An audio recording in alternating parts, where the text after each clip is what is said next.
Welcome to the darkness, my friend. Your eyes will adjust in time.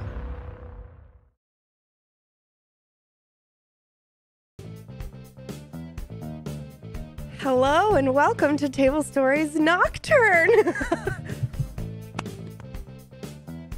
It's not the finale, in case you were wondering.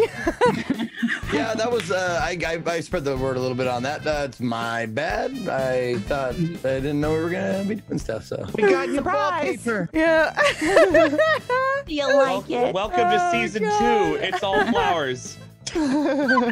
Season 2. We're happy now. Back in time. Yeah. Oh, God. But hello. So how was everybody's 2 weeks? Horrible. Horrible. Mine were also horrible. Are you just saying that to make me feel better about being sick? No. I hate you being horrible. sick. Yeah, I hated everything of my vacation. Yeah, no, you loved every second of it. There was a question. We did have a question, which is if your main character was summonable via a ritual, what 3 ingredients would people use to summon you? Oh my God. You as And a person or like character in like Nocturne? Theo, the character of Theo. What 3 items would they need in a ritual? Zeke. Yeah, actually, I mean, if we have time, I think both would be interesting. I think it'd be more interesting to tell us So, like, about ourselves. you. Like, Yeah, let's do that. our Let's do summoning that. Spells. Like, cause mine would be like a stripper thong, a Accurate. bottle of whiskey, and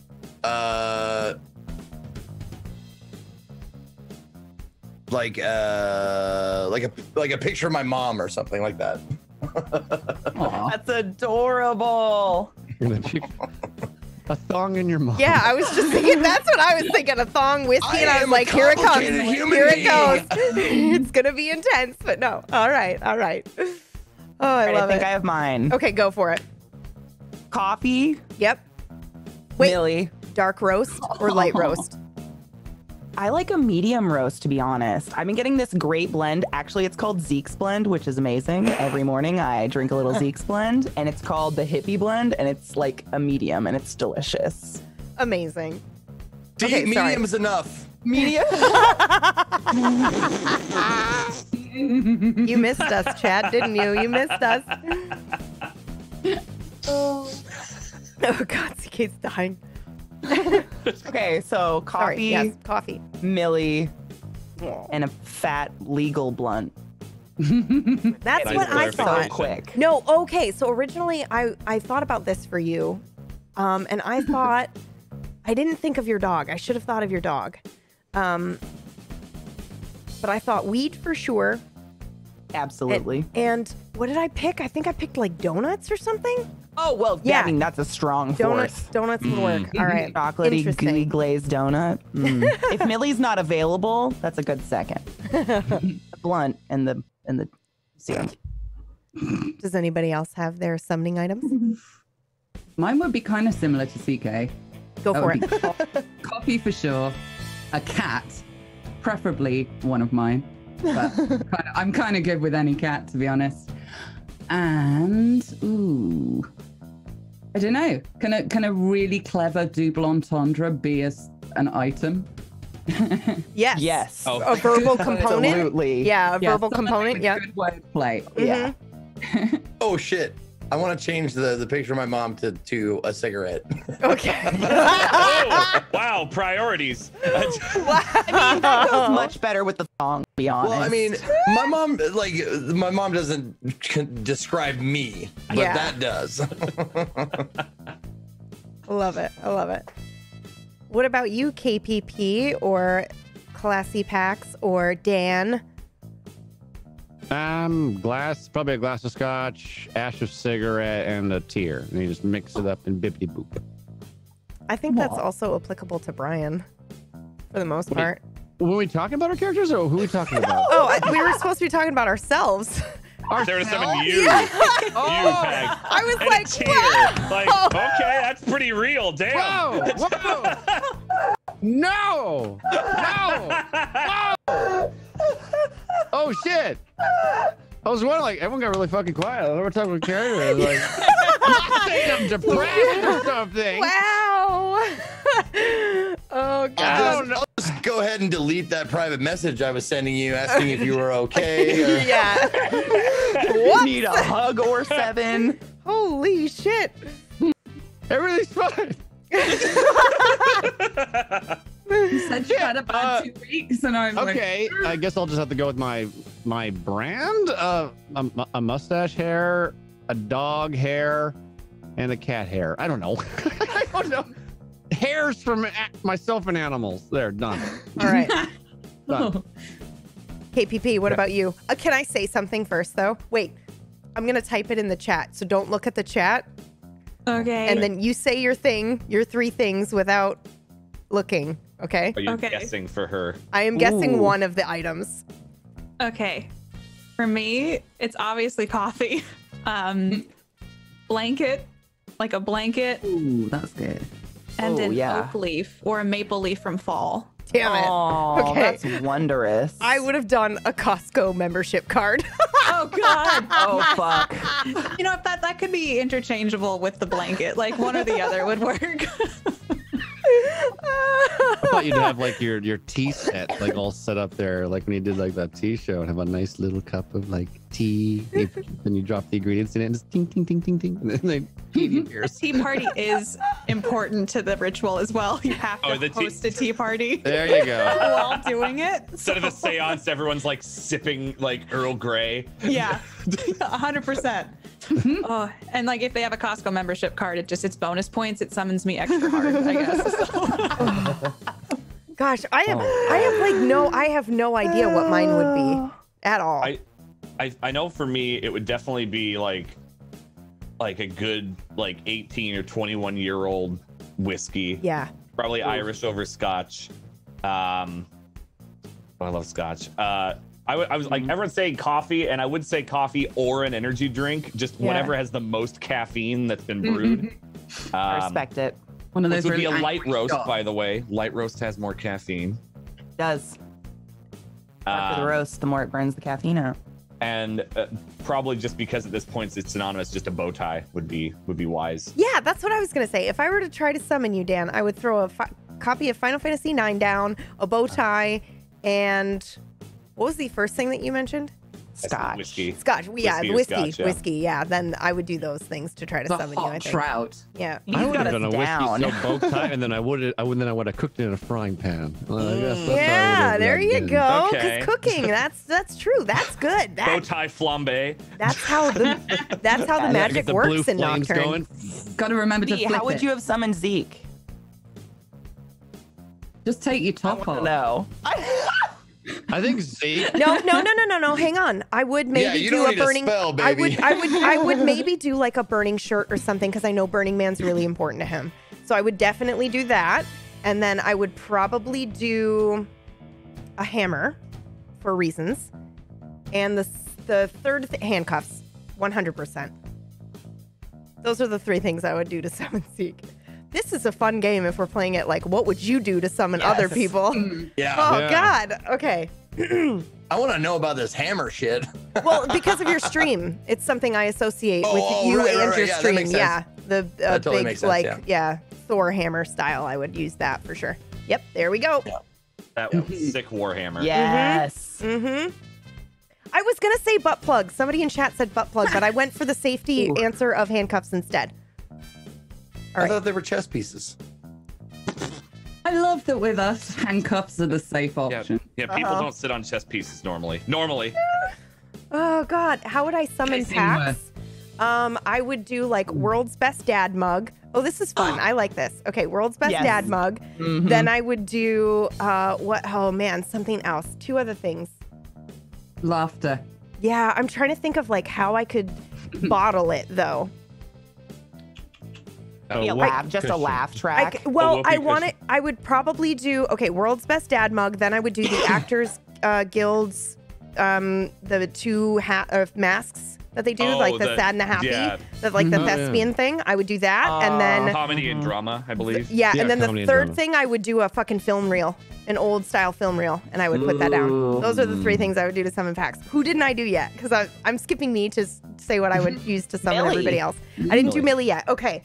I would totally do a cigarette. I'm sorry, Millie, but I'm like, I think of that makes me think of your husky voice, and I know you smoke. So I would definitely do a cigarette. I would probably again do something thespian. Oh wait, I might not do a thespian. I might do a microphone instead. Ooh. And then I would probably do like a good tea blend, but it would have to be like English breakfast or something. And then I would do like, yeah, and I would do that to summon you. I don't think I did KPP. Oh yeah, I did. I did the Costco membership, right? I had Costco membership, like a Fucking robin Costco trinket, membership. like a little sculpture of a robin, and the third thing would be something scary, like a horror something. And I don't know what that would be. Or I would have just to a think shark about. with the Oh yeah, Classic shark thing would work. would be like lipstick on the ground, and you make the pentagram, Yeah. and then having pugs in like cloak robes sitting around it, just going like in a circle summoning. Oh please! Oh god! I would be there so fast. So good, so fucking good. Oh, okay, all right. I think that was everybody. So we were gonna start the episode. We don't have a recap because we're actually going back in time, but we wanted to start with something really special. And I'm gonna change the music because I feel like that's probably not something that should be playing right now. You wanted to read something, right, Zeke? Yeah, sure. Yeah. Okay. It's not too long. It's just a fan letter that someone wanted to post in the Discord group chat, but it ran over the character limit. But here we go.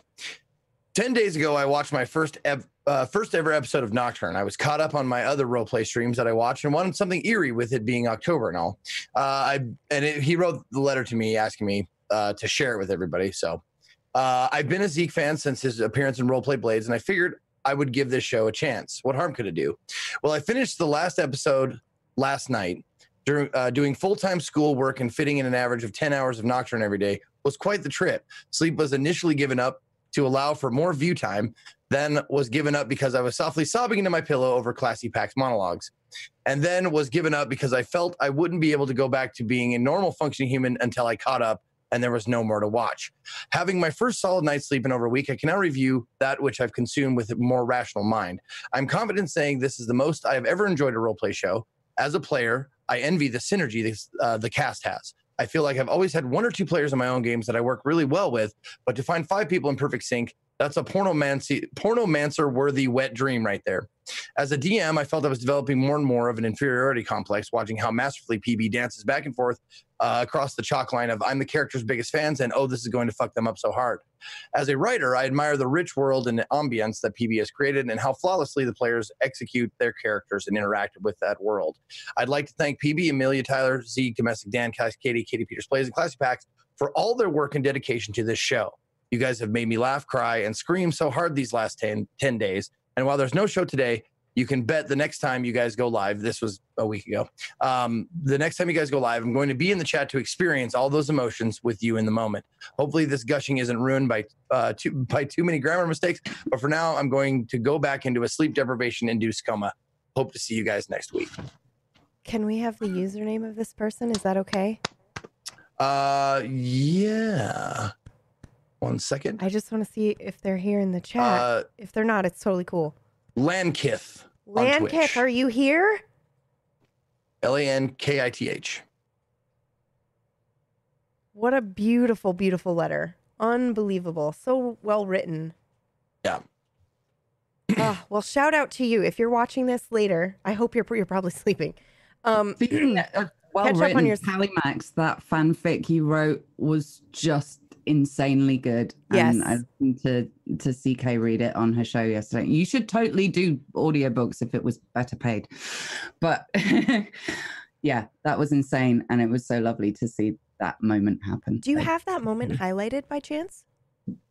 Me? Yeah, on your stream? I don't think I highlighted it. Okay. Would you But mind? I probably could. Yeah. Would you mind dropping a highlight? And No. then so everybody can go to Classy Katie's channel and we'll have a highlight there. And what I'll probably do is I'll probably create a link, Table Story TV /CK Reads Fanfic. So Aw. you guys can go Oh, so you straight read to it the out loud. highlight. Okay. Yeah, she did. She read it in out chat, loud. Yeah. Oh, good. And it's really, So it's really fun. good. And yeah, we'd love for you to check that out. And there's also a couple. Landkith is here. Amazing. Okay. There's also Trance. Thank you for that gift sub. Okay. There's also. They're not necessarily here though. Oh yeah. Okay. Maybe it was just a gift sub and they're not here. Okay. All right.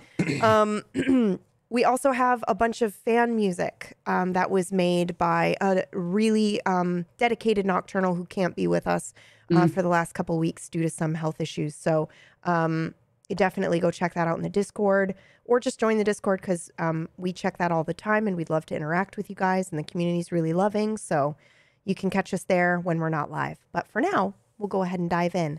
Now, we are going back in time for the beginning of this episode to the 70s. It is unclear exactly the year. And we are going to begin in the woods with a woman named Claire, her daughter Tiffany, and her husband Earl. And let me see here. Hold on. I'm going to describe what they... Or actually, would you guys like to describe what they look like? What do people see when they look at Earl, for example? We'll start with Earl.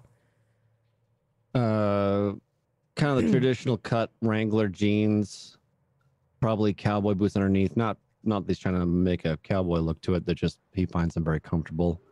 Flannel shirt with a rock and roll t-shirt underneath it.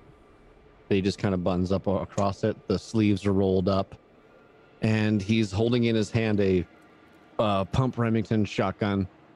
His hair is kind of looks like maybe he doesn't really take care of himself too much. Like if he gets drunk the night before and he gets up, he's kind of greasy, covered in hair, so his hair is all kind of slicked down, kind of a sweaty, shiny look to it. And overall disposition, he looks tense, tight wound. Easily, someone, if you poke at him, you're going to easily agitate him. And that's kind of the overall disposition. Wonderful. What about Claire, his wife? Claire has long, dark brown hair that's stick ironed straight that goes to about her waist.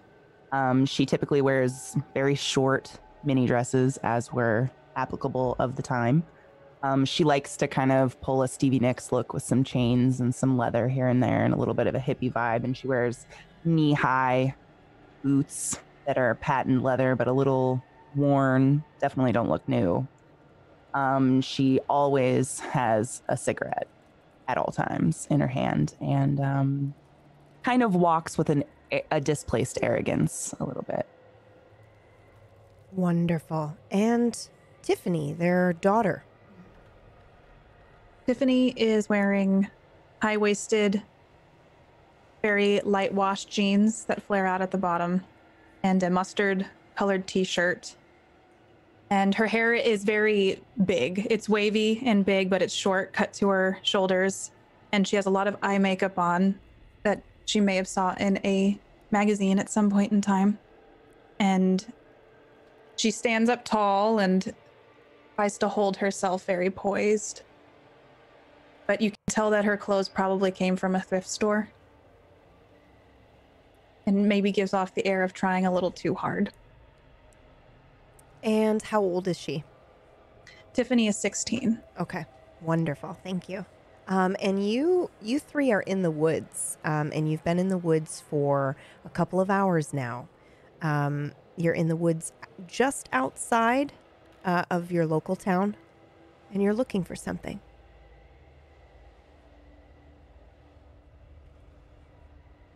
Earl, how much longer are we going to be out here? As soon as we find them. But we don't even know where we're looking. Tiffany needs rest. And Well, then have a fucking rest then. Sit down for a bit. No, I'll keep it's looking. fine. I was supposed to babysit them tonight anyway, so it's fine. Just look for like footprints, something, anything. There's gonna be rustling. Footprints? Perhaps a broken branch as well, Earl. Yes, dear. Maybe a broken branch. Something along that line. Lovely. Why would someone take the kids? We don't know. Oh, darling. None of us know, really. I'm going Alright. to start looking on the ground to see if I notice any small footprints or any footprints of any kind. Yep. Go ahead and roll your investigation for me, or your investigation equivalent. Okay. 95. Yeah, you don't see anything. I'll let you role play it out as to why, or you know the drill. It's really. Do we have flashlights or anything? Tiffany, why are you on the ground? I'm looking for footprints. I'm Get looking for. off. Look, you are better Okay. than that. We just bought you those pants. They're like 40 fucking bucks. Don't get them dirty. Okay. You realize Dad. how hard your father works for the clothes I on your do. back? I do. I'm sorry. I will wash them. I will put them through the laundry machine when we get home. I will make sure that the knees are clean. It's absolutely right. You will. I don't see any footprints. I see Well, let's just nothing. pick a direction and go that way, okay? Can we do that? That sounds like an excellent plan, dear. Let's find them and let's end this, okay? All right. Can I guess, do I see anything in the distance at all? Looking in a certain direction? Anything like maybe someone dropped something to kind of give us aim? Yep. Go ahead and roll. Sure. Investigate or look or anything that you've got, and we'll see what you got.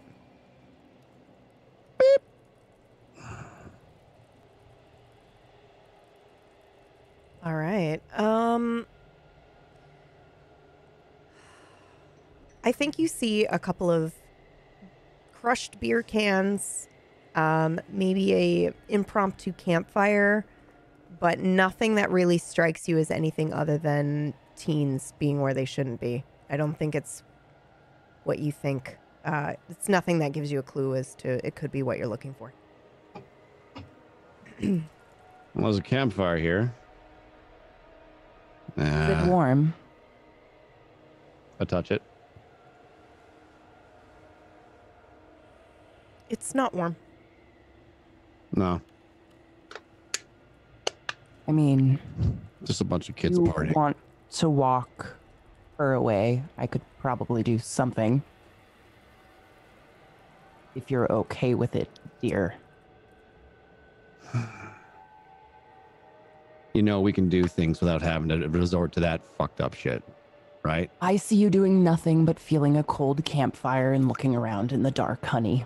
Well, it's better than doing some fucked up shit that just messes with shit. I mean, what are you gonna do? You're toying with crap that it's just not She's natural. right. Can you not? Tiff, can you walk away for a second? Mom and Dad have to talk. It's Yeah. fine, honey. Just go stand by a tree and pretend you're looking for footprints again. Okay, Mom. I walk over to a tree about 30 feet probably away and just like lean against it. But I'm looking around to see if I see anything. I'll let you roll one more time, but in the meantime, I'm going to let these two talk. We've been over this. It's not natural. It's not right. It's not human. It's fucked up. And look what's happened because of it. Are two small ones missing natural?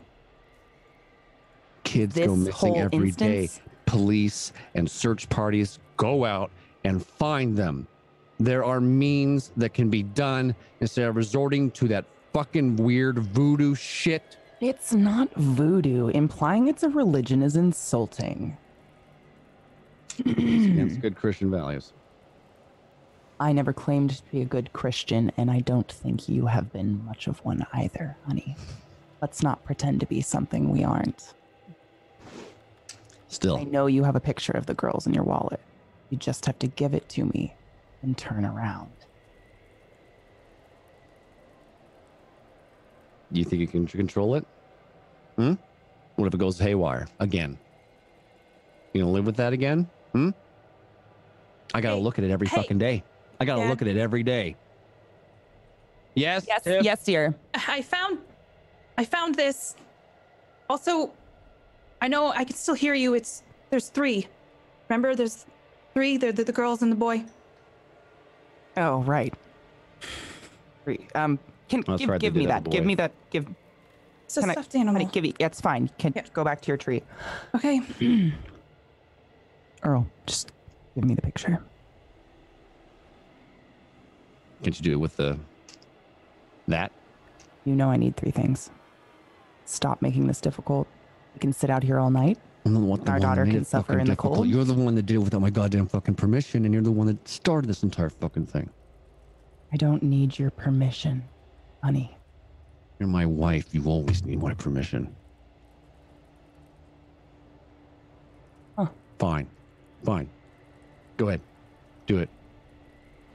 You fuck up. It's not on me. You live with it. And if we don't find them your way, you live with it. Deal. There. I hand over the picture and I put it in her hand. Thank you. Please go away.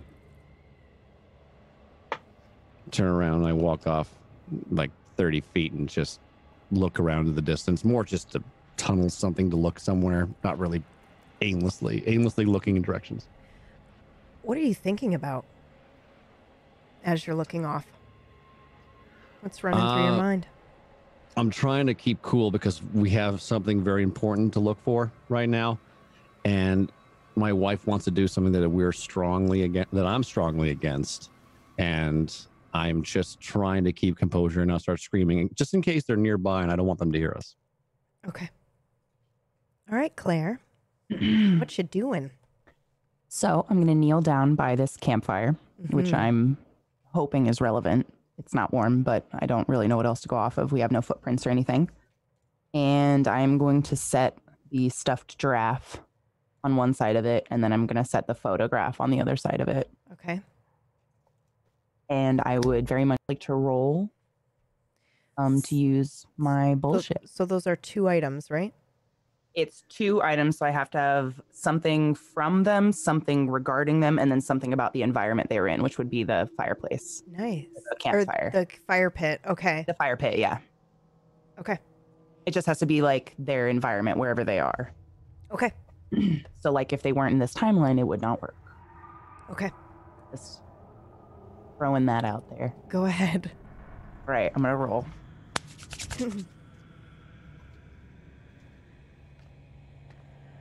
I rolled a 20. Nice. So how does this ability work for Claire?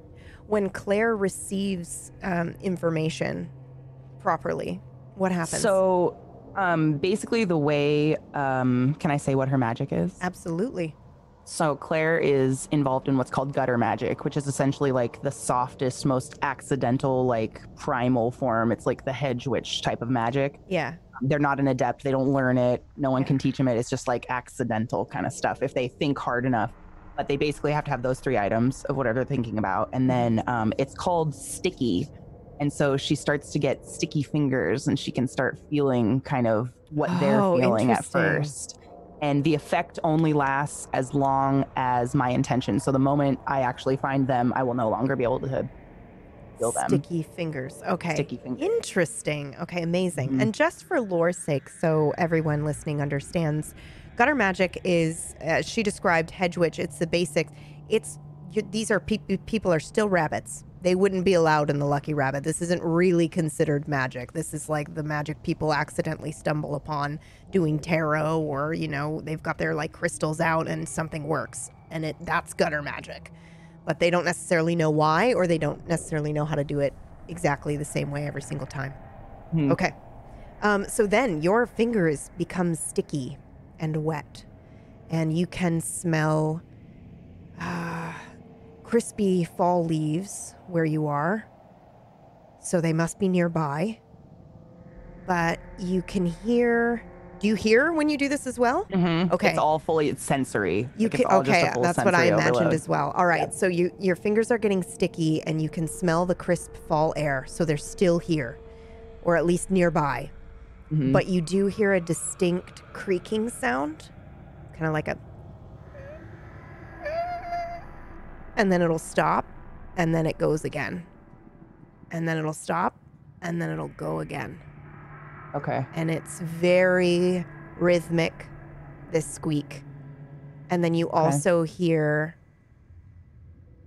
distorted tonal sounds that are kind of like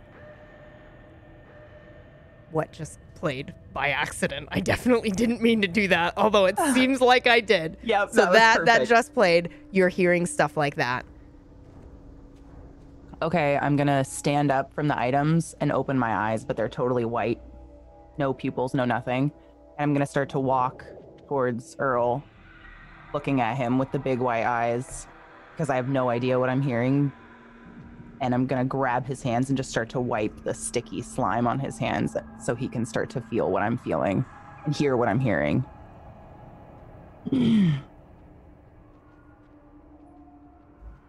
Earl, come on. Do you hear it? I look if Tiff's watching. I've been looking over in the peripherals because I saw my dad move, but I don't want them to catch that I'm checking, because in the past Dad gets mad if I. So I'm sneaking glances, but look like I'm looking off into the forest. Okay. You don't need to roll for that. You've probably spent your whole life trying to sneak glances or do something while Dad wasn't looking. So, okay, role play, go for it. All right, make it quick. Hold my hand, hold this. Feel it. You hold mine. Well, I don't want to fucking touch you. I'm gonna grab his forearms and just slide him down his hands and just wipe all the sticky, disgusting, and grab his hands as hard as possible. Listen, you fucking asshole. Do you hear that? I'm listening. You don't hear anything? Yes, you will both now hear it if you're trying to focus. What is that? It's a creaking. Is there a windmill around here, or a mill maybe? I have no idea. Sounds like an old shed door on like rusty hinges or something. But it's going at it's rhythmic. Do you hear that? Something that's repeating itself over and over. Do you hear those tones, the echoes? Is that a fan? Are we hearing a fan? I smell. They're in the woods. Smell. They're still here. I don't know what that sound is. I don't know these woods. Would I be able to better tell what the sound is? You can roll if you'd like to try to figure out what it is. I just want to see if I know that yeah, sound. Absolutely. Absolutely. Tiffany, you can as well. What was that? You can roll as well if you'd like. 6. Oh, yeah. You can kind of hear... Is that a Ferris wheel? Is that a... What is it that you're hearing? Did you hear that? Sounds like an amusement park. Oh my God. Is there an amusement park here? What the... There's one about 4 hours away, but it's abandoned. Nobody goes there anymore. There's the squeaking. Earl, there's nothing like that around here. You hear that music? That's a merry-go-round? Earl, come on. I'm sorry, this is really this is really weird. This is really strange. I don't know. Oh, just stop fighting it. You're so boring. 16 years and you just can't. Oh, God. Could it be a theme park? Do we have a theme park? Oh, the nearest one is 3-4 hour drive away. There's no way they got that far already. Could they? 3-4 hour drive? No. If we just cut through the forest, we can make it there right away. It'd be a bit of a jog, but we're already this deep. Like the car's way back there. We could just run. You think that's it? Why would they be at a theme park? All right. You done with this? Can you let go of me?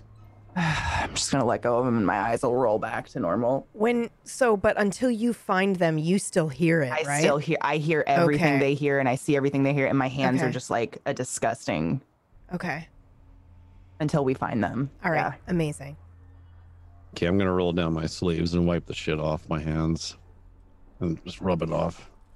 Tiff, dear, Yeah? what was the name of that place we took you for your 6th birthday? What was the name of that place? Oh God, I think it was Augusta Story Town. Augusta Story Town. Is that what you think it is? Did they have a Ferris wheel there? Is that the one? Could have. I don't remember ever going to anything else local. Not really my scene. I hear. Tiff, do you remember how to get there? Yeah, there was a field trip a few years ago we took there with the school. I don't remember approving that. Did it cost us money? No, it's fine. It didn't cost us anything. Okay. Our dignity. All right, honey. I think we're gonna go further in the woods. Okay. I did find that stuffed animal. Yeah, if you could One pick of the that up girls. again, that'd be great. I'll walk over and pick up the stuffed animal. Could you grab the photograph too, honey? I think I dropped it. I'm sorry. Yeah. And I quickly snap it before she gets it, so that she doesn't touch what you've been meddling with. I got it. Oh, okay. Thanks, Dad. You're welcome, honey. All right. Lead the way, Claire. All right. And I'm going to start walking off in the direction and just start seeing. I'm going to start walking in one direction, the direction we think it is, and see if the sounds or the sensations get louder. I'm going to walk right Stronger. beside. Yeah. I'm going to walk right beside Tiffany, kind of a little bit of a distance behind Mom. Yeah. Now, Are there any smells? there are smells. I want to say like mildew. It smells like, you know, old. Not a good environment. You do hear dogs barking in the background. You kind of hear this creaking now, which you can sort of visualize as maybe either a swing or something else that might be turning.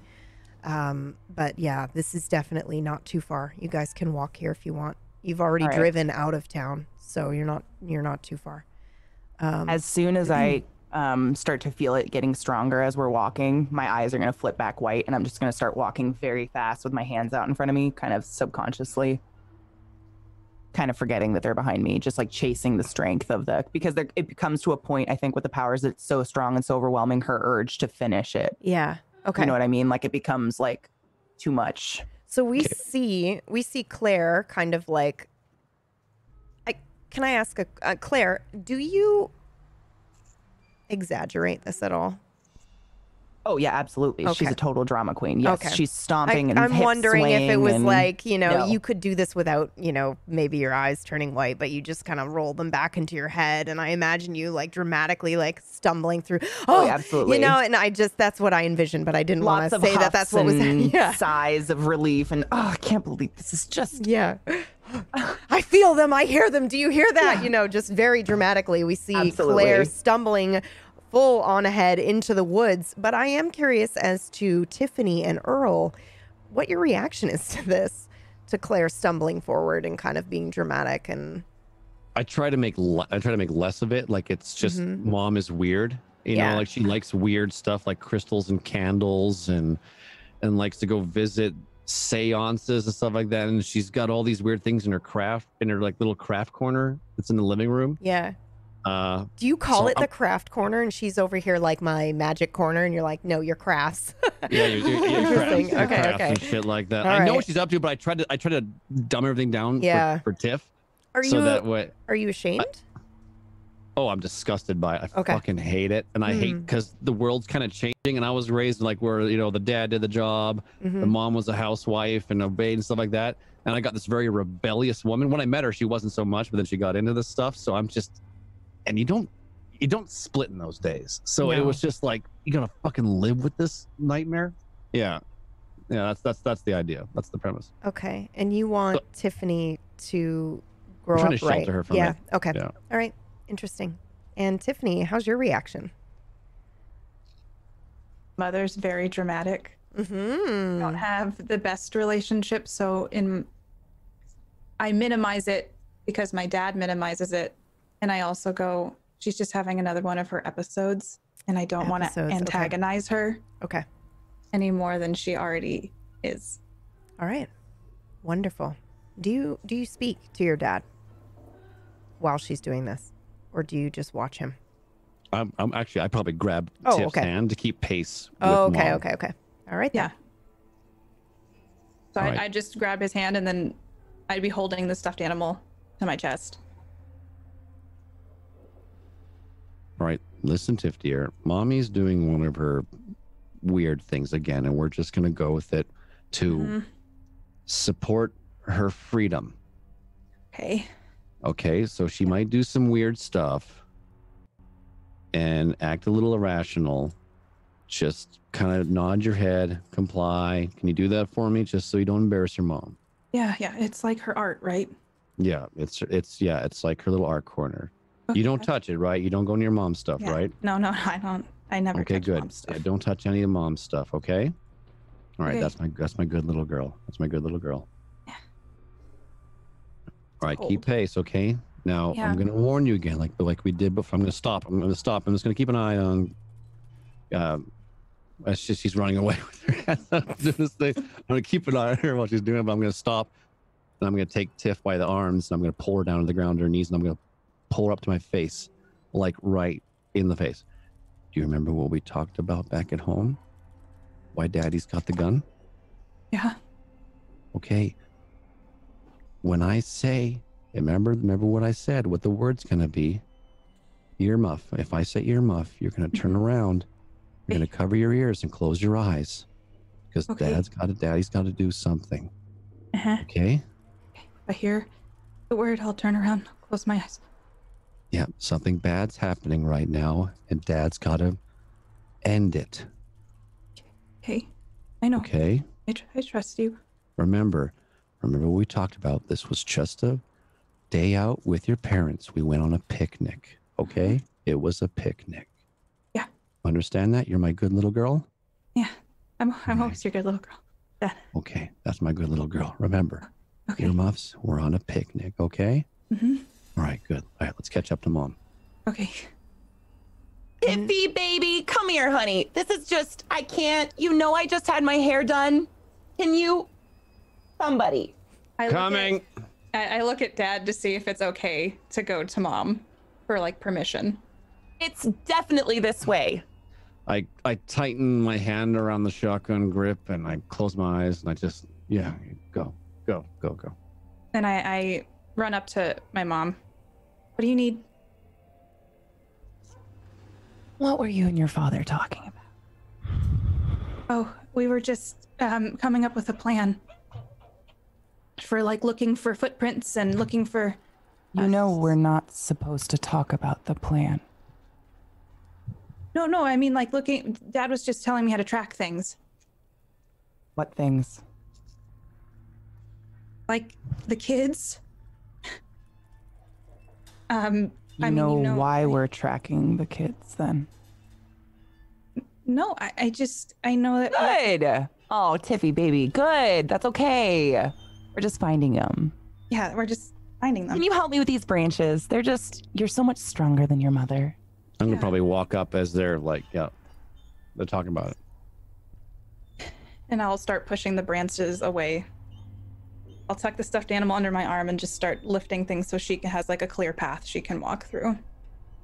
And I'm going to stomp through in my white patent leather high-heeled boots. And Thank you, that's- baby. You are a sweetheart. You're That's my actually favorite. where we're gonna switch scenes. So we are now joining 3 different individuals. We are joining Susan, Vernon, and Francis. And they are in what looks like a dark, dank cell, for lack of a better word to describe kind of what it is. It's like a building. It looks like maybe a bomb shelter. There's leaves on the ground. There's one light. It's like hanging. There's cobwebs everywhere. And can you go ahead and describe what people see if they were to see Susan? She's very 70s housewife, but with an air of somebody who wishes it was still the 60s. Kind of that tousled red hair. Everything's very form-fitting. She obviously is very proud that she has worked out to keep her figure. So like trophy wife-ish style? That's the look she's going for. Okay. If I think if she has to play the mum role now, she wants to do it with a bit of style. She wants to make the other mums jealous. Okay.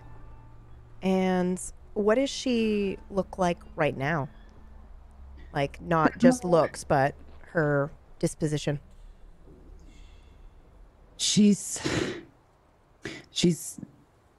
trying to stay calm because that's what she's always done.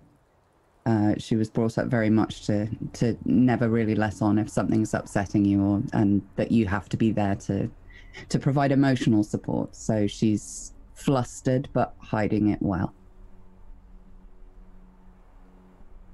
Okay. And what do people see when they look at Vernon?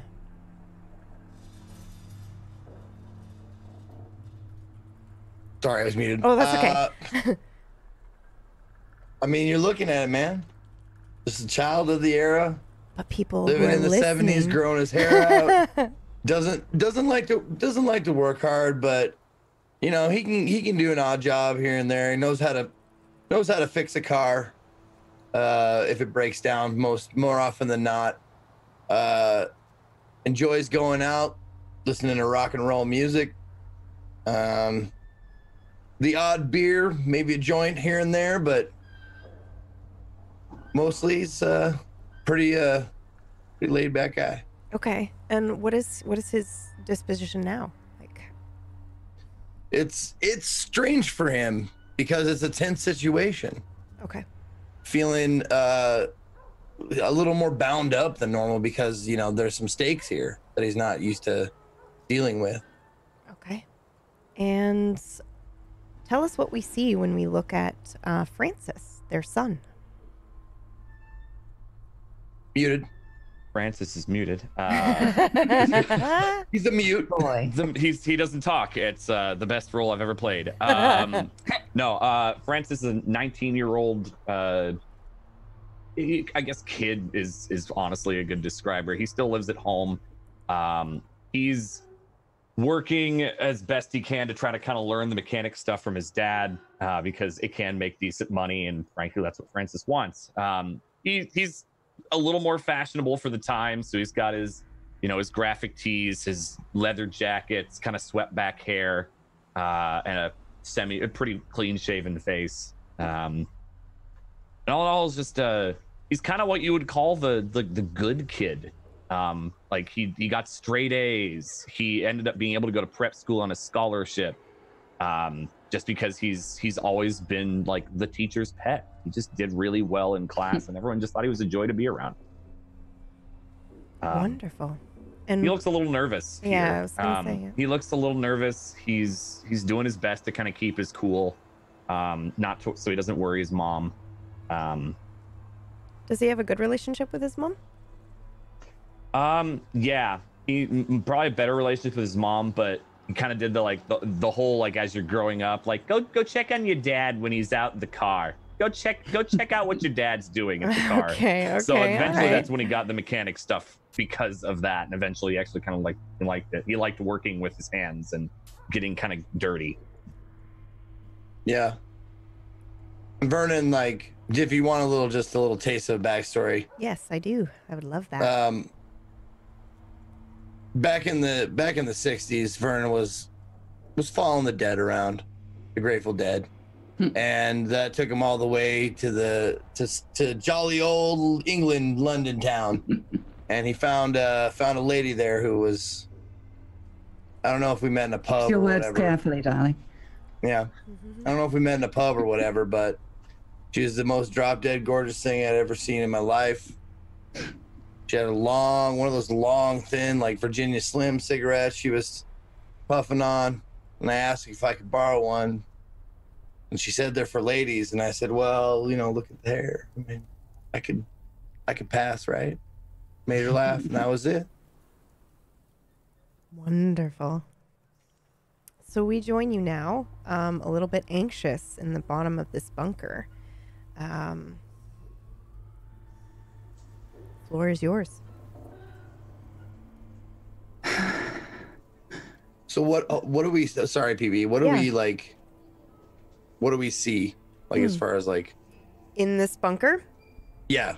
It's literally maybe some old tattered wallpaper that has been damaged by water and the elements.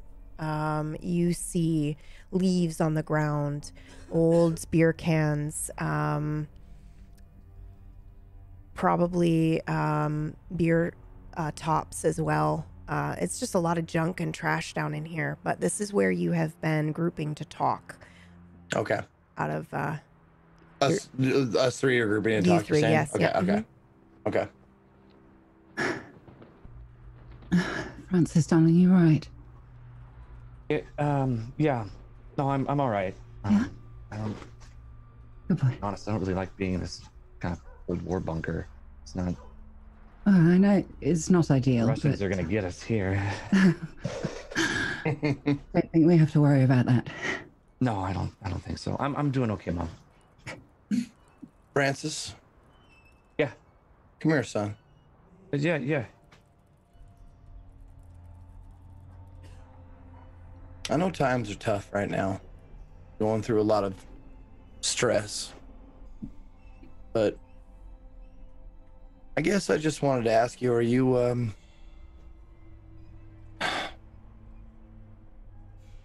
I believe in you, son.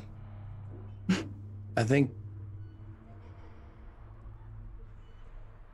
I'm proud of the man you've become. I think you're strong enough to see this through. What do you think? You know, I hope so, Dad. I just hope we can do it. Of course you can. You're just hungry, aren't you? Are you hungry? I mean, unless you got a McDonald's nearby. I'm sure I can find something in my bag. Hang on. I reach into this leather handbag that I have with me with all the usual mum things, including tissues and a snack. So Susan is always prepared as well. So you yes, pull out absolutely. a bundle of like snacks and, you know, tissues and everything for him. So Yes. would you say you baby Francis a bit? Oh yes. Oh yeah, okay. A Okay. little. All right. A little. He's still my little boy. I'm sorry, did you say you were 19 years old? Yes. Okay. just checking. All right. Hey, Susie Q, when was the last time you checked on them? Oh, it hasn't been long, but are you sure we shouldn't all go in there? I mean, this must be dreadful for them. I can always check on them. I mean, I babysat them for a while. All right. Gotta make sure they're comfortable. It's maybe. I mean, look at this place. I mean, it's not ideal, of course. No, when are we moving on? I don't want them to get, you know. Maybe we could get them ice cream or something. You know, that's a good idea. If we can get one of the machines working, I'm not sure. Does that keep? I guess don't think so. Probably. I mean, we'd have to leave and come back. I don't know if we should risk it. Yeah, I guess not. No. I'm sure it'll be fine. They just need to get used to it. Yeah. All right. I can go check on them. If you want to come with me, you can. But I'm gonna go check the front door. Okay. Make sure it's locked. You know, give a look around. Yeah. Okay. All right. Susan, who do you go with here? Sorry, am I doing You this? you're like moving back and forth. I forget. I look at Zoom and I'm like, I'm fine in Zoom. Yeah. And I forget that you have me like sliding cropped. I keep sliding you back and forth just because I wanted you to be the same size as everybody else. I'm so sorry. And then I'm just like that's all sliding good. as you're talking. Well, Okay. I just like that's kind of like he Yeah, leans, he he's is. a leaner. He's just kind of like, Lean back, I'll try and keep it more in this. no, you're good. little area. You've role play, and I will do it. I will make do. All right. Susan, who do you go with at this moment? Your son Francis is about to go check something, and Vernon's gonna also go check something. So who do you join? I'd go with Francis. Okay. All right. So Make we're sure gonna to- actually join Vernon when you go to check and lock some doors. Vernon, where do you go first? Well, I don't know how many points like of visibility or ingress or windows or whatever we have, but I mean, I probably check each one individually, see like just look out, make sure Okay. like no one's like driving up or walking up or whatever. Can Give a look and a listen. Okay. Can you roll me something with your intelligence for me? Because I'm assuming you would have made the decision. Yeah, I've got as to. Okay. Ooh. Decision. What decision? You would have made the decision on where to bunker down, pretty much, and try to stay safe. I have 2 skills that might be feasible. I've got notice and leader. Let's do leader. Or actually, you know what? Notice and conceal. Like to conceal. Yeah, you can use leader, conceal, or notice. You can use either one of those. Whichever one is your strongest, I'll let you use because those are all applicable. I'll use leader because it's kind of a catch-all. Yeah, and it does make sense here because you are trying to make the decision on behalf of everybody else. My skill is 25. My mind is 80. And I roll an 81. Okay, so now roll me a 1d3. Okay.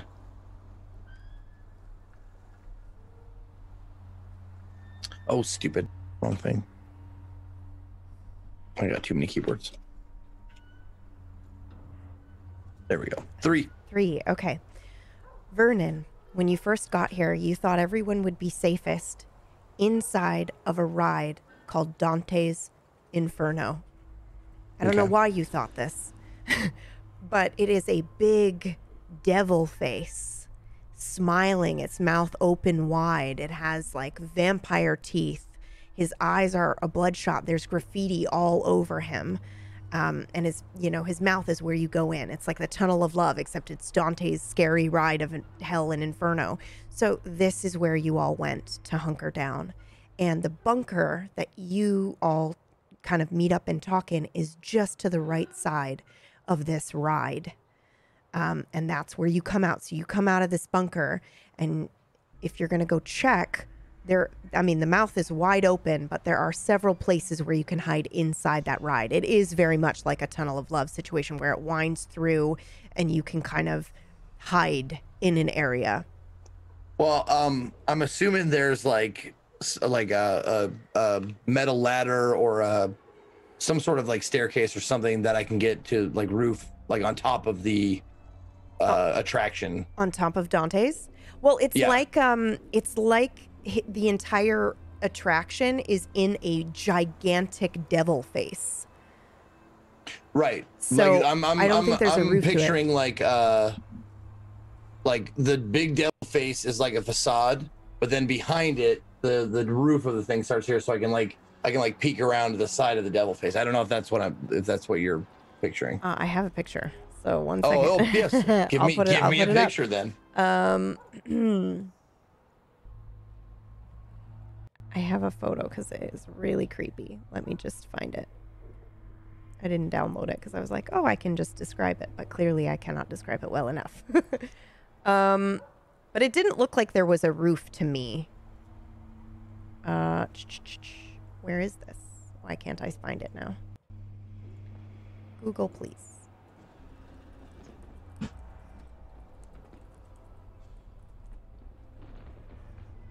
One second, everybody. I just want to make sure that this is important. They have to hide here. Here it is. Okay. So it's like a big dome. I'm gonna link the address here for you. In the Zoom chat so you can see it, and then I will work on putting it up on the screen for those who are watching, but I'll try again. It is like this big dome that you can hide in, and the front of the dome there is erected a huge like devil face with a mustache and Okay. everything, and then it's got the horns, but there isn't really roof access, which is probably why you chose this, because it's an enclosed space, but there isn't really a doorway. So the mouth is probably the main place that you would need to watch and make sure no one was coming in. You could potentially barricade the side door, like the fire escape kind of door that's there. Okay. Well, then I'll just do like a perimeter, like a walk around the perimeter. Okay. And with my eyes out to see if there's, if I hear or see anything. Okay. I'll probably like, I probably got like a roach that I got in my pocket here. Okay. I'll probably like take a couple of puffs off of that. Okay. And how do you feel about what just happened? I'm trying not to think about it. Okay. And that's probably why you're the roach. Okay. Got it. Yeah. All right. We are going to have a roll before we visit Francis and Susan. And I need it to be something that's like keeping your eyes aware of what might be out there. Like just a notice skill. Okay. Notice is 15. Okay. And my mind is 80. I rolled a 60, so over. I will let you role play this out, but I think some options might be, considering the situation, maybe you think you hear something in the woods, like shouting a little far away. I immediately put the roach on the ground and stomp it out and just close my eyes and listen.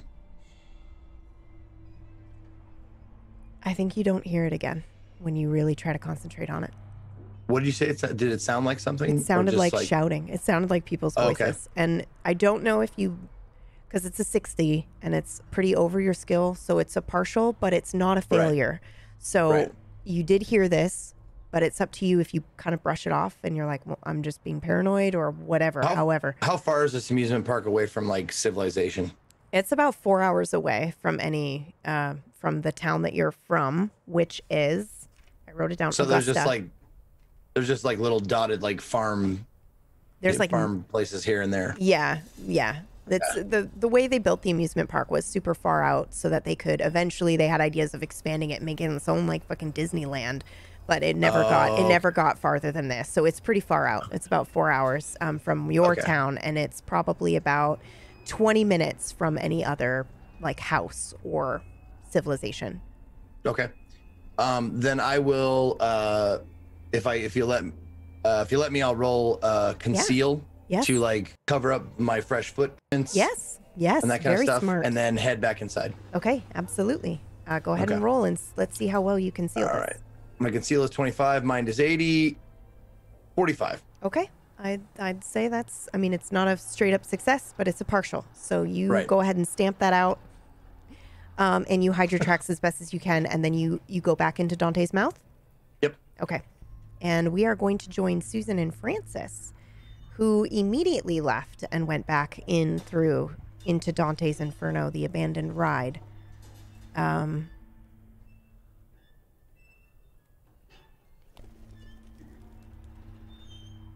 You all right, darling? You look a little troubled. It's just all this, Mum. It's a lot. I know. But we're doing the right thing. We are. I know. Got to keep telling myself that. Because it's true. Yeah. That's a good boy. Where was the room they were staying in? Hope we had enough blankets. Oh, I think we brought plenty. I think that all this must be very frightening for them. Oh, yeah, I'm sure it is. And I think you're a friendly face for them. It's up to you to make them feel comfortable, yes? Yeah. Yeah, I'll do what I can. There you go. It's got to be scary for them, so we'll do what we can. Yes, we just need to keep them calm and make them feel at home as they can. Yeah, that's all we can do. How's Little- your father? He's doing okay, I think. He's hard to read sometimes. Sometimes. No, he doesn't like to.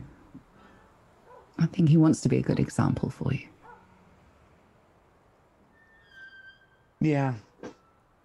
But once all this is over, we can get back to normal. Yeah. Yeah, normal. No more eating out of my handbag. No. Well, you always keep snacks. Well, I do what I must. Besides, once you've been on the road and haven't eaten in 2 days, and you have to eat whatever you come across. Yeah, I'm glad we got a lot of those snacks from the gas station. But yeah, I think they were just in this room. I'm gonna let you pick. I do have a random table if you'd rather I roll. But inside this dome, there are a bunch of different sections. Obviously, there used to be a maze that you would have to walk through to get to all these different sections where they would scare you. Where do you think they are? Where would you have holed up? Usually these places have like an office room, like a staff room. Okay. So you would have gone straight to the staff room. You wouldn't have tried to hide in an old part of the ride. Okay. Well, because they're usually within, like one of the back rooms. A lot of the time are in the middle of the ride, or like a maintenance room. Okay. Like that's also an office for the maintenance people. So probably there. Okay. Just because there might actually be chairs and yeah, and it's not maybe a vending scary. machine. Yep. Like there might have been one. Yeah. Okay. The electricity doesn't really work here, If it was snacks, I probably just would have broken it open earlier. Yeah, and it's seen probably what was already expired. Yeah, it's probably already broken open, but there's still chips and stuff that you guys can grab. Like this place is just known for extra stuff. Yeah. I'll for grab as vandalism. many of those as will fit in my handbag. Okay. Yeah. Amazing. Okay. All right. Francis. If there are mints, I'll grab some mints because we always need mints. Yeah. Who doesn't need mints? Girls, you in there? You okay? Francis. Like as I walk in. Yep, there is no response, but you can see them. They're huddled on the floor. Blankets? Have they been using the blankets we gave them? Yeah, they are using the blankets. Who's hungry? I pull a couple of the bags of chips out of my bag. One of them says, "Where's Jack?" Jack's not here at the moment. But he'll be back soon. It's all right. He's just gone off exploring. Well, when's he coming back? I'm not sure. Probably later. Probably later today. How are you feeling? Still scared. Yeah. How's your sister? She's okay, but she's not talking. Yeah. I know. She always was shy. Yeah. You're being brave, though. You're being so brave. Thanks. I'm sorry we had to run so quick. That's okay. When can we go home? Not yet. I think the bad people are still after us. Why? What did we do? You didn't do anything wrong. Nothing was wrong. You didn't do anything. Nothing at all. They're just not nice. Okay. But it's all right. Uncle Vern's out there. He's going to protect us. And we've got food. That's right. Oh, Uncle Vern. There he is. Hey, there. Hi. Just wondering when we can go home. I'm fine to stay. I'm being really tough, but I'm just wondering if and where's Jack? Jack's just gone off exploring, like I said, and I shoot Vern a look, Right. give him an easy ride on this. That's right. But I thought we weren't supposed to go exploring here because of tetanus. Well, Tetanus. Yeah, we made sure we made sure he got good boots on. So because he always liked playing out in the woods. Remember when he and I would go do that when I'd babysit? Yeah. And we gave him a very, very special job to do, to go out and find some chocolate. Oh, for oh, it. Oh, didn't you? Maybe he'll come back with that later. More? Didn't you have some Oreos, Mom? I think you had Oreos in your bag. Yes, very good idea. Her eyes light up Look in my bag. as I Francis lean knew they over- would. Lean over to oh shit, hold on. Thank you. My wife, yeah. There you go. Thanks so much, sorry.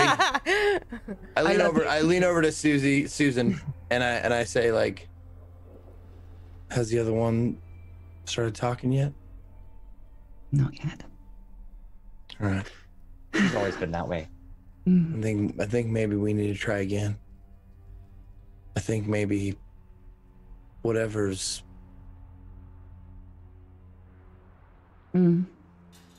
inhabiting her space is calling out. Yeah. Oh. Here, can I have the Oreos, Mom? I'll Mhm. give them to the girls. There you go. Keep your strength up. And we might give you a special job to do later if you think you can be as brave as he was. I can be as brave as Jack. Of course I can. I don't have to go alone though, do I? No, No. of course. No, I'll no. come with you. Okay. Okay. Here, though, I got Oreos, and I crouched down next to them both and opened the package. She actually looks to the younger girl first. Do you want some first? Do you want some Oreos? And the youngest girl is Yeah. unresponsive. She won't look up from the ground or her feet. I kneel down next to her. Just going, are you all right? Do you need She- the bathroom? She flinches away from you. It's Mom. It's all right. And then I kind of like I do like a motion of like kind of back up a bit. Mm-hmm. It's all right. No, you can just talk with me, or just look it with me if you want. You have to eat to keep up your strength. And it's chocolate. I know you liked Oreos. Yeah, it's Number one. it's your favorite, and I'll even twist. And whoever gets the stuffing, I will do chores for a week. And she's unresponsive. She hasn't been talking to me for, I don't know, an hour now. She just hasn't said anything at all. Has she been to the bathroom? No. Okay. Well, I think maybe that's a good idea. Okay. Well, Need to make room for lots of lovely Oreos, don't you? well, here, I'll give you the Oreos, okay? You've been watching after your sister, and thank you so much for doing that. It's been real good of you. Okay. Well, I don't want to leave her, so can I come too? No, I mean, you can, when you stay, we just want to check in on you. You can stay here with the Oreos. Oh, okay. We'll stay Yeah. here, and you'll keep us safe from the bad Mhm. people? That's what we're doing. Okay. Uncle Vern has been doing a real good job of making sure that no one tries to sneak up on us. Okay. And then we can see Mom and Dad after? Yeah, you'll see them later. Okay. Thanks, Uncle Francis. You're so welcome. I'm sorry you've had to go through this. Thanks. And I put like I kind of do like the hand on the shoulder and kind of give her a light squeeze. And I do the same to her sister as well, but a little lighter to kind of see how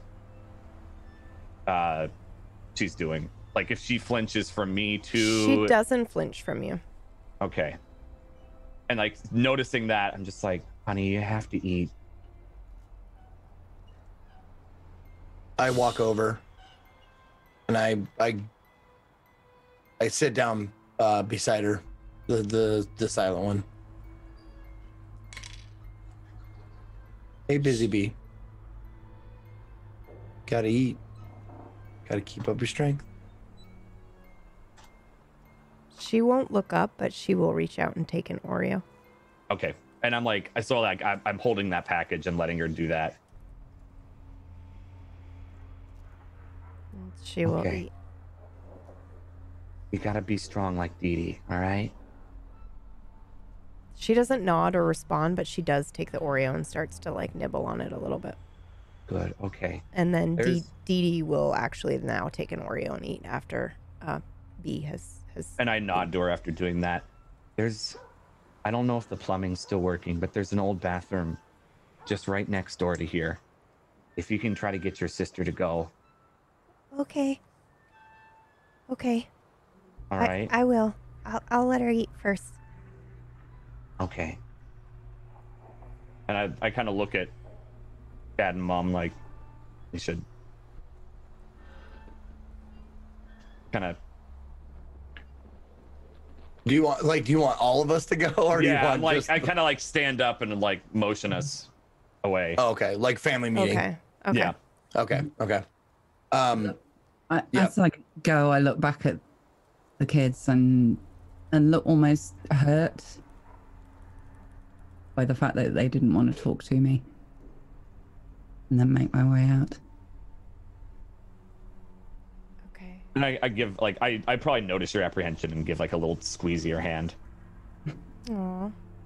You're doing so well, darling. Thanks, Mom. And we're so gonna like going back. Oh yes. What was Sorry, that? you first. I was gonna switch scenes, but if you've got something, I want to know what it is first. Oh yeah. So we get up there and are they on our trail, Dad? I think they might be. I heard something when I was out there, and it sounded like shouting. Shouting. Well, Are they that close? Maybe, I don't know.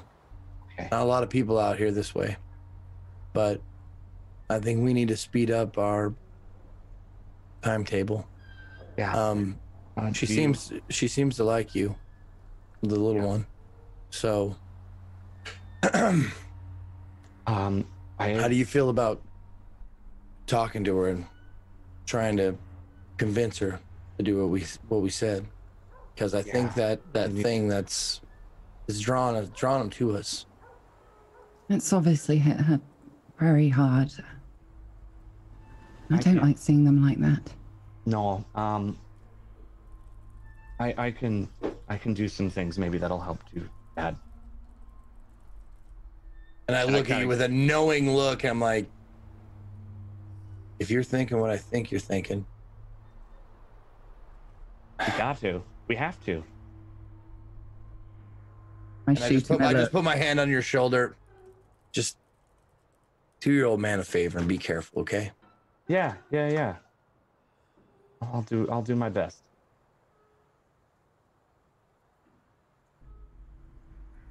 And now we're gonna switch scenes.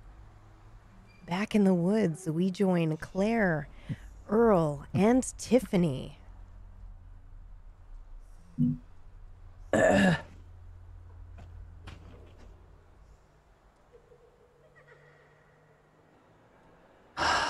Earl, I think we're getting closer, honey.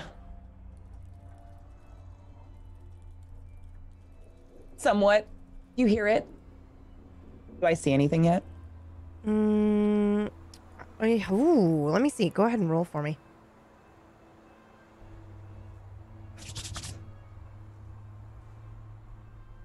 Roll Oh, 70. Oh, God. No, you don't really see anything, but I think I know that's like a failure, but you are right on top of this old abandoned amusement park. So you don't see anything, but maybe you stumble into something. Maybe you hit into an old ride. I think I was probably like dramatically, like with my eyes closed, like trying to feel, and then just walked into something. I can't see it. Okay. And smacked into it. Yeah, so you smack into like, you know those stupid rides that they had that are like those I want to say pogo sticks, but they're stuck on the ground and you ride on it and you just go back and forth. Yeah. Okay, you totally stumble over one of those and you actually like fall over it Fall because you're over it, being okay. dramatic and that was a failure. So absolutely. You run into one of those like low to the ground kids swing or like rides and you fall over. Okay. Tiffy, baby. Oh my God. Oh my. Don't look at me. I Don't look. run Come over here. to her Help and your try mother. helping. Yeah, and Help start your helping mother. her up. It's here, Mom. Okay. Oh God. Just What is careful. this? What? It's very rusted. We found it. Earl, I told you. Okay. This Creepy. place. Creepy abandoned amusement park. Not what we were expecting. All right. All right. Tiffy, I was honey, could you trying to go a little bit ahead of me and just look over there real quick, see if you hear anything? Yeah, I could do that. Thanks. And I'll walk ahead of them, and I'm gonna look at the ground to see if there's anything odd on the ground while I'm Go ahead and roll for me. 4. Yeah, you see what looks like the remains of a blunt. And it looks Like fresh. Okay, like a cigarette or a weed blunt? No, like a weed blunt, and it wasn't finished. Okay. Do I also hear anything? Because my mother explicitly asked if I had heard to listen for things. And so Okay. I want to make sure before I even mention anything on the ground that I listen so I can tell her if I hear anything. You didn't touch her hands, though, right? But you were holding, you still have the items that she used in your hands? Dad took the picture. I'm holding the stuffed animal. Okay. And I pulled her up from the ground. Okay. Do you know whose stuffed animal that is? Whose is that? This is Busy's. Busy's? Okay. Oh, yeah. Okay. You do hear something. You hear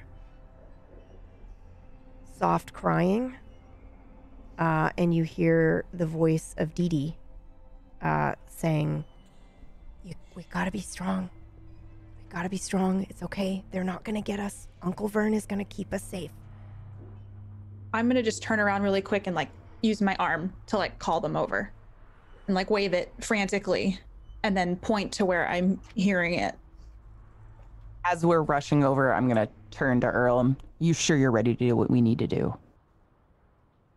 You're acting strange. Well, I've never really killed anyone before. I mean, It's shocking. all Oh, right. Tiffy, baby, what did you see, honey? What do you got, Listen, sweetie? listen. Can you hear them? Do you touch him? Because I see you've reached your arm out to him. Yeah, I would You reach out reach and like out and grab touch your my dad? Yeah. Yeah, then yes, you can hear it. You can hear it, Earl. And it's the voice of Dee Dee. I don't know how well you know Dee Dee and the kids, but I assume you I have don't know them well. Okay. So it's the voice of a young girl who's saying, shh, it's going to be okay. Uncle Vern's going to keep us safe. They won't ever find us in here. It's going to Is be that all them? right. Yeah, that's the girls. There's this on the ground too, and I'll bend down and You can hear this? Yeah, I don't. Mom, can you hear it too? I think they must be close by. I'm gonna look stern at my wife. You let her? Let her what? And I grab my wife by my arm. Let her fuck around with this stuff. I didn't fuck around with anything. She picked something up. How do you on hear her that? How do own. you hear that? I don't know. I helped Mom up. I am. How do you hear that? Give me the Grab giraffe. by the arms, I'm holding her. I told you, don't fuck with that stuff. Earl, I just grabbed stop it. You Mama. cannot yell at her like this. Get off of her. Get off of her. Tiffy, baby, give me the giraffe. Give me the. Thank you. I helped Mom up, and then You did fantastic, and I love you, and Daddy loves you. I didn't mean to. I didn't know. I didn't mean to. You did just what Mommy said. You looked around and you heard something, and I'm very proud of you. Do you know where you heard that thing, baby? Honey. Do I know where I heard it? Or No. at least the direction. You know where it's coming from. No, but they're here. They're somewhere here. I think. I was trying to There's hide. a blunt on the ground. I just think if I was trying to hide 3 kids, where would I put them? Where would I put them? I mean, probably somewhere dark and secluded, so probably not around. Well, maybe that. And I'm gonna point at the creepy clown cave on the other side. Earl, do you see that? Yeah. Well, that's just a ride. Why would they put them in a ride? That makes no sense. Listen, Maybe they're down by like the snack bar or something, or Is there like a snack area? There's usually like a candy corn thing to feed kids. Why would they right? to a snack area? Each of you roll for me. I'm sorry to interrupt. I don't know. I'm just trying to think of what you do to put a kid somewhere and keep him occupied. You said roll? Yeah. Sorry. Tiffany too. Ooh, Oh my God, Earl. Suck it. Okay, I will let you role play that out because that's amazing. But when you scan the amusement park, you notice the Ferris wheel is running slowly, but running. And that seems strange to you.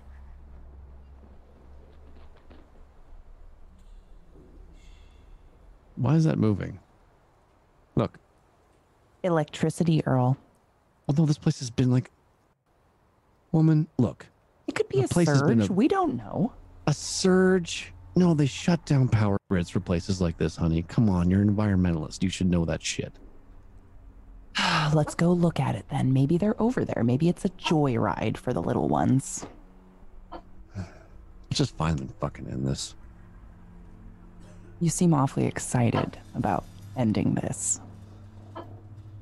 I just didn't want it. I know, honey. I know. I don't want to either. All right, Tiffany, sweetie, stay close. I don't want you meddling with that shit anymore. You understand? I don't know what you're talking about, Dad. If you start hearing stuff and you're touching things and you hear voices and stuff, just let go. Mom. Tiffy, don't listen to him. He's stressed. I promise I won't do it again. Honey, you can't go through life afraid of touching stuffed animals. Now that's unreasonable. Let's go check out this Ferris wheel your father's worried about and see what's going on. And I'm just going to start to stretch. Yeah, I'm gonna pull back the rack of my shotgun, check the breech. Okay. Earl, I'm starting easing toward it. Okay. I'm kind of peeking around the corner. You hear a dog barking in the background. Peek around the corner. You see the Ferris wheel is moving oh so slowly. Like, you can't tell at first if it's just the wind that's moving it or if it is a small amount of power somehow that is making this thing turn. I walk up to the Ferris wheel and I just grab one of the rods to see if I can put resistance against it and stop it. Like maybe it's just wind turning it around. As you reach your hand out and try to stop the Ferris wheel, you are able to see two small feet behind. Yeah, two small feet behind on the ground, behind where you couldn't see before because one of the seats of the Ferris wheel was blocking it. So as you stop it, but you see these 2 feet on the ground. Blue shoes, blue jeans. I look at my wife. I put my finger to my mouth to tell her to be quiet. And to come here. I walk over. What? I grab her by the neck. And I put my 2 fingers to my eyes. And then I point directly at the feet.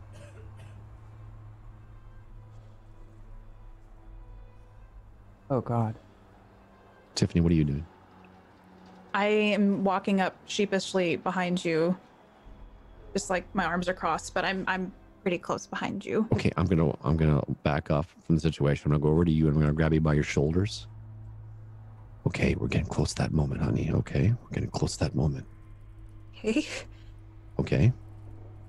Mm-hmm. There's gonna be some strange things going on, and I need you to listen and pay attention. Okay, whatever happens next. All right. Mm-hmm.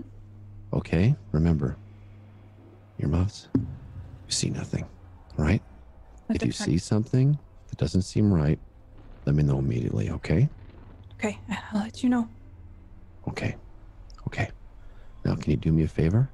Mm-hmm. I need you to stand right here. I just want you to hold that doll, okay? Okay. All right? Daddy's going to be right back. Daddy's just going to look at something, okay? Okay. Plant my feet, and I'm like hugging the stuffed animal. You can roll for me. 89. Okay, you are hugging that stuffed animal, and I don't know. I'll let you decide what it is that stops you from looking where he's walking, but you do not look. You do not see where he's going. Or, I mean, you know where he's going. He's going by the Ferris wheel, but you don't see what he's looking at. I'm going to walk up. Sorry. No, I'm just so used to what Dad says goes. So I start sneaking a glance, but I go, no, now's not the time. And I just stare straight ahead. Okay. I'm going to walk right by my wife and be like, go hug your daughter.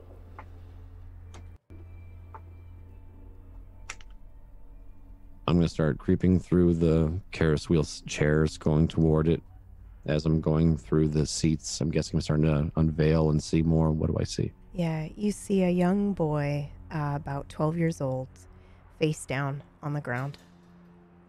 He's wearing a blue denim, light blue jean jacket, blue jean pants. He's got brown hair, and he's wearing blue sneakers. And he's holding, it looks like wildflowers.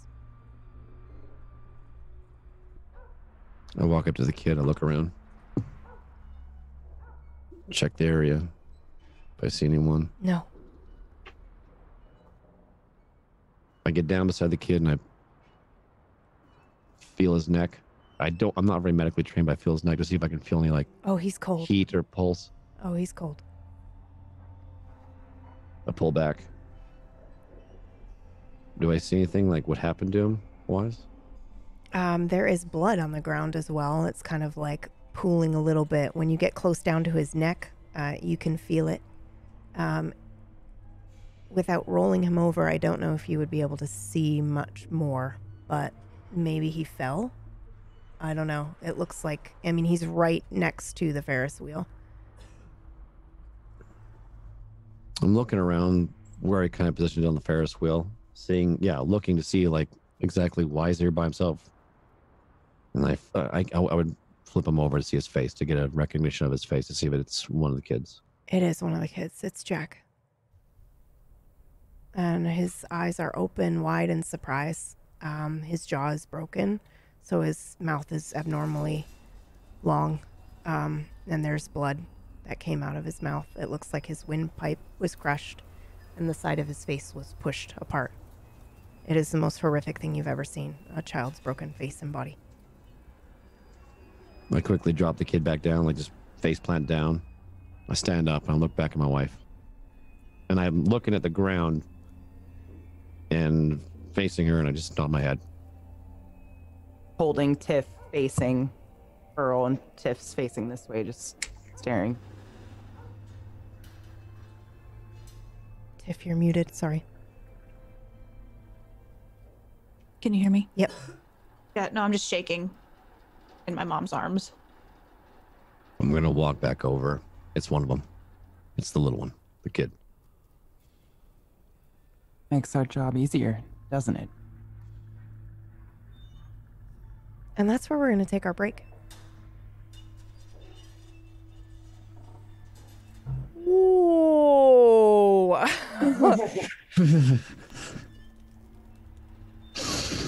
God damn, PB, like, man, I'm not ever coming to you if I need like my day brightened or anything like that. Like, shit, dude. Why? Rainbows, lollipops, and What? It's not me, it's you. You guys are on fire.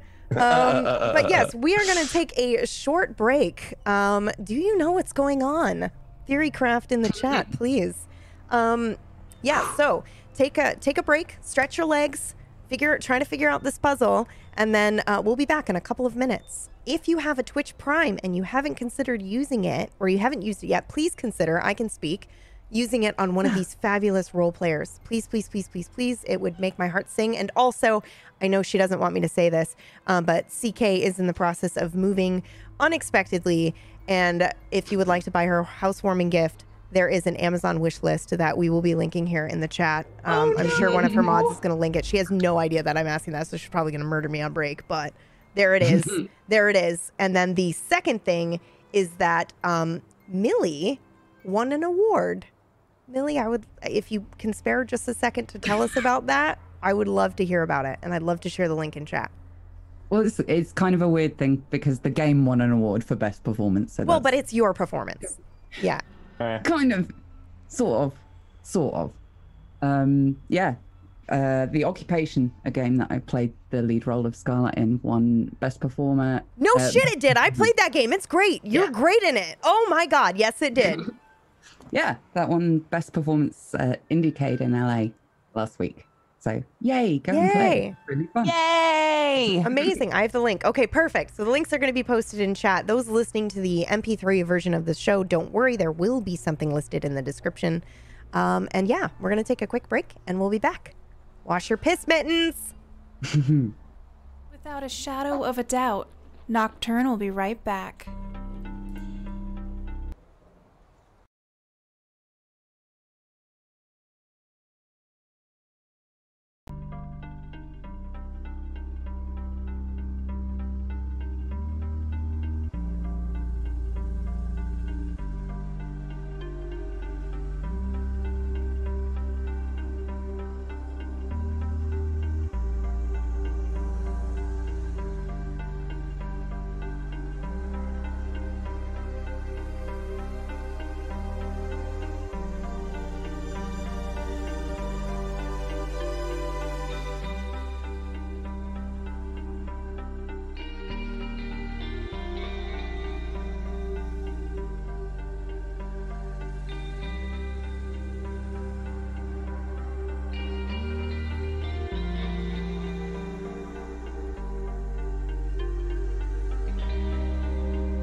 Without a shadow of a doubt, Nocturne will be right back.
God, I was just about to bring us live, and I was like, wait for him to say what he's going to say, but I should have done it because that would have been great.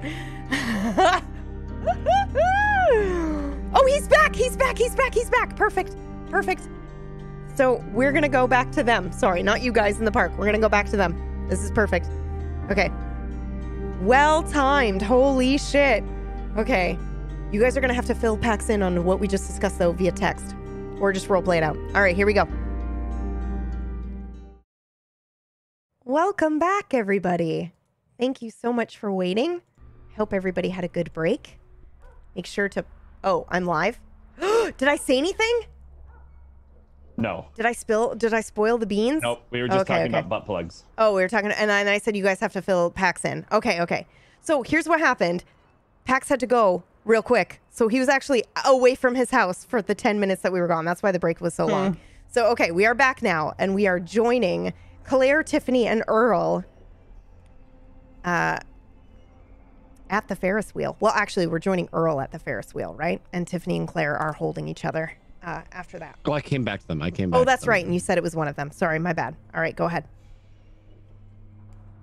Makes it easier. This is no time for fucking jokes. It's not a joke. What is it? Nothing, baby. It's fine. Daddy found out why this Ferris wheel was moving. Is it bad? Not at all. It's fine. It just helps us find them better. Right, Earl? Yeah. Do you often... Shall we then? Do you often call your dad by his first name, Tiffany, or is this weird? Do I call him by? Yeah, because you just said Earl, right? I wasn't talking. Oh. That was me. Oh, jeez. I swear to God, I thought you said it, KPP. No, okay. All right. Just a I'm whole sorry. lot of I was Katie in the watching room. you too. Okay. All right. Did My I bad. say it and like now I don't remember? Did I No, black out for, I swear to God, your mouth moved. I'm having some dissociation here, but okay. All right. Go on. My bad. No, I don't call my dad by his first name. Okay. You say dad. You've been saying it the whole time, so I was confused. All right. My bad. Sorry. Kids do go through that phase, though. Yeah, they do. I'd pull away from mom since dad's back over here now, so I'm just gonna like smooth my shirt off and stuff and look around. Everything good, sweetie? Yeah, I am. I mean, we gotta find them. It's late. I mean, why would someone take them? They're really young. Why would they take them here? I don't know. Claire? Time we find the kids. And stop worrying about why. And finish what we came here to do, honey. Claire.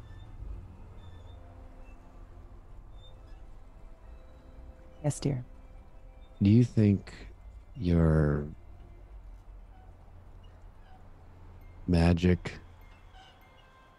can find the rest if you touch them? Probably.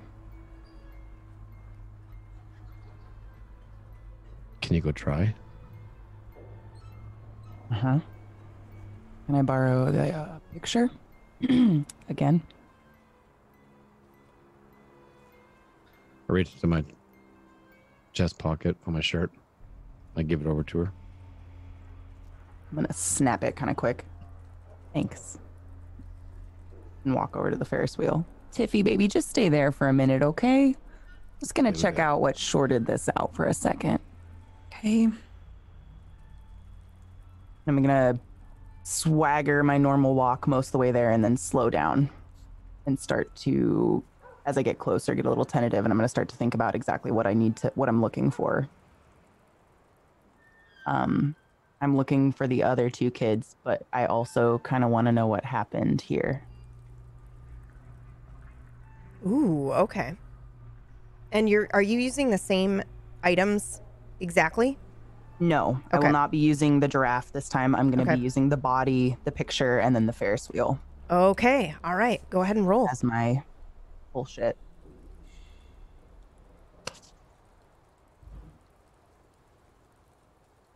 I rolled a 57. And my stat is 65. Ooh, okay. So this is a success, but kind of just by the skin of your teeth. So your fingers get sticky and hot, like you feel flushed. Your heart starts pumping and racing a little bit. Maybe your breath catches in your throat. You feel like you have something that you have to do. And you feel uncomfortable. Are you afraid of heights, Claire? Yes. Then absolutely you feel that flip of your stomach that you get when you look over and you see something. You see the ground from being super high up. You get that same feeling. And then you feel surprised and you feel like you're falling. It is your worst nightmare. And then you feel the impact as you hit the ground. Fuck. My hands are going to start to get increasingly sweaty as I feel that dead stop of feeling.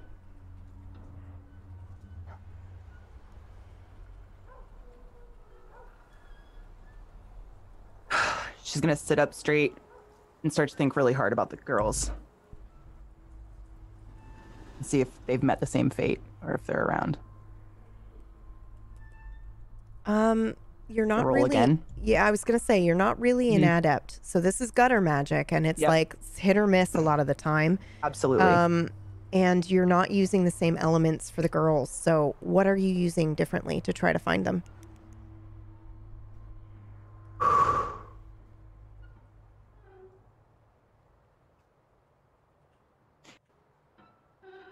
Is there anything on the body? Can I search By him? anything, you're gonna search him? Okay. I mean, there's his denim jacket. There's his shoes.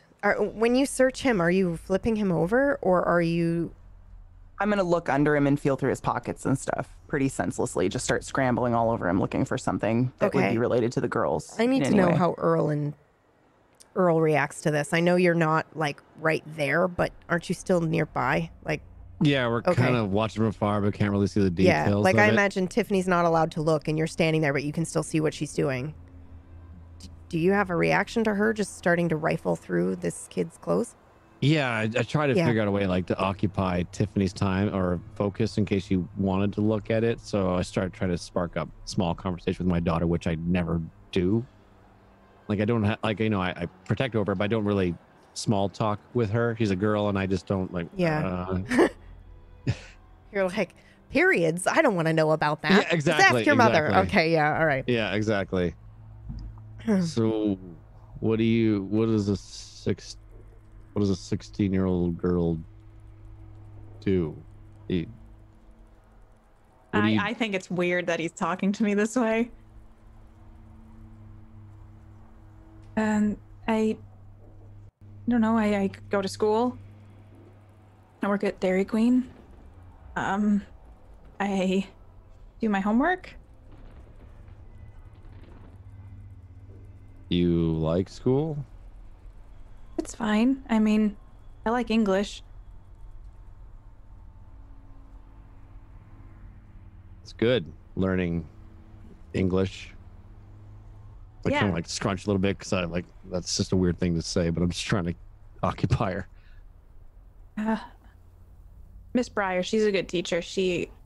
I think she picks some of the best things to read. How's the job at DQ? It's fine. I mean, I don't really like... I don't know. I'm not good at swirling the ice cream cones, but I'm trying to get better at it.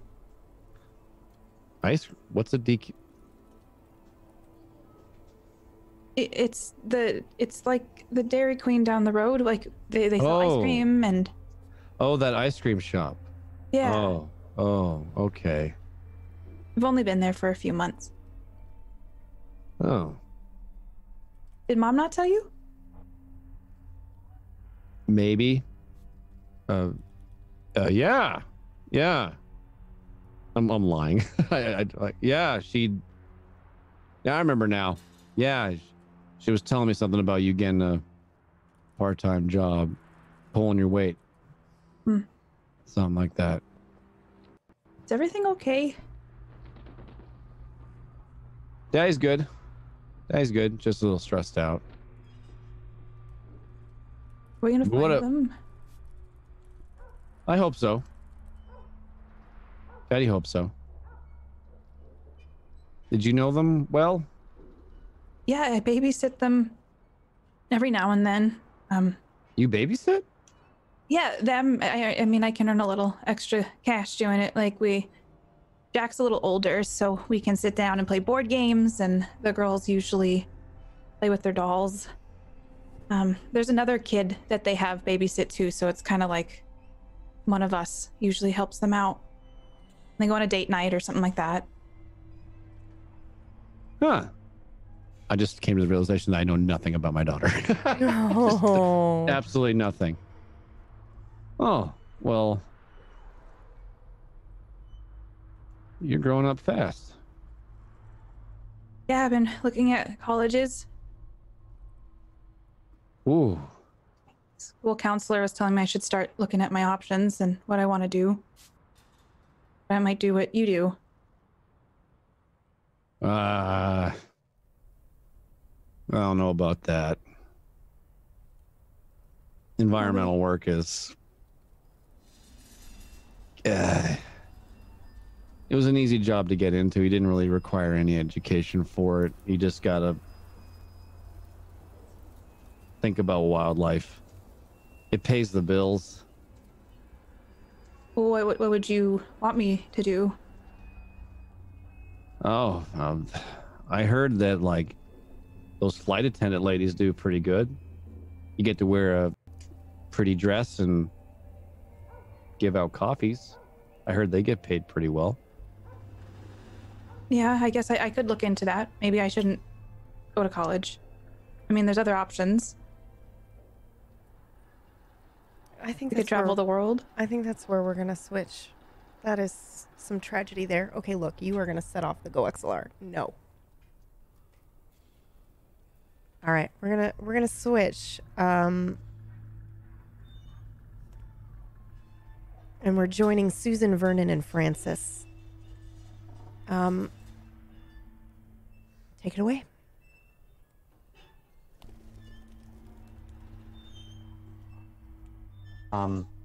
So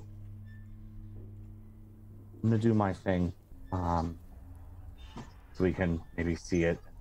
I don't know. Talk to it. That might help. All right. Well, we'll be in the next room if you get in trouble, need a hand, whatever. Yeah. So, Mom, do you... I need something of his.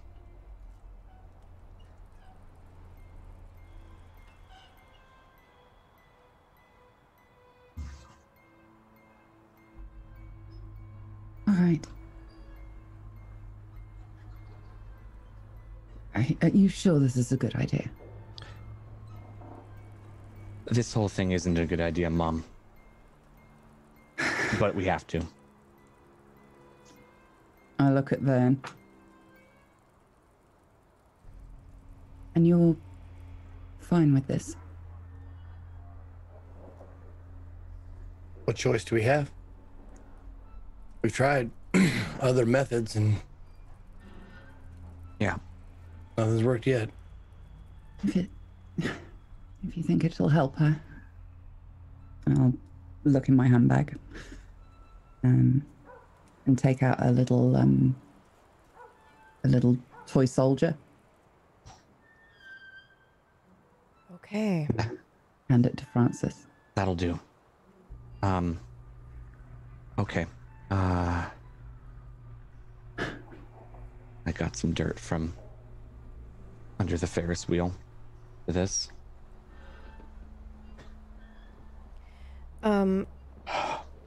Francis, did you look at Jack? Yeah. Okay. All right. So you have your 2 items, I heard. Oh, Is there a third? Yeah, it has to be from me. Yeah, okay. And what was that? I pull out a penknife and You're gonna go jab for my blood. pick my All right. finger. Yep. Blood's very strong. Okay. I see him do that, and it sends a shudder. I put my arm around you. Let him do his thing. Be careful. Magic, Mom. It's not careful. And I look at Francis, and I just like give him a look like, why would you say something like that? She's already fucking worried enough. Goddamn, dude. But I'd put my arm around her, and if you come with me, we'll leave the room. Mm-hmm. Okay. Okay. And before I go to Francis and his gutter magic, I want to know what Vernon and Susan talk about for just a minute. Mm-hmm. I didn't know you kept that toy. I just wanted to remember, I suppose. It was so small. It's not fair. It is not fair. But remember why we're doing what we're doing. No. How did he go? No pain, right? Quick.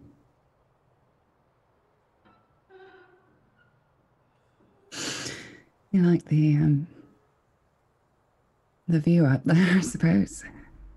I'm glad that he got to see something beautiful before he went.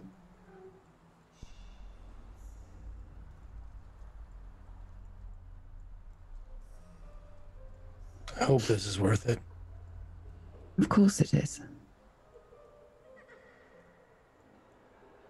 You remember I remember. everything we've seen. Yes. This is important. I remember, and I reach in my pocket and I take out a newspaper clipping. And it's some like science fiction day, like way in the future. And what does it say, Vern? It says, local barista saves cat.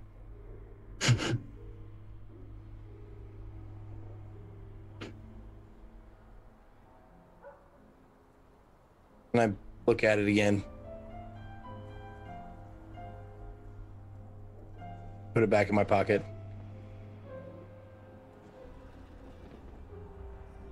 Once all this is over, maybe we should take a trip. Maybe go back to that bar in Camden. Hey. I put my hand on his cheek. Are you with me?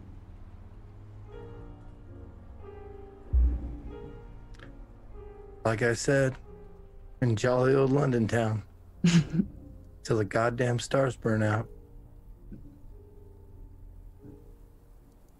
It all seemed so much easier back then, didn't it?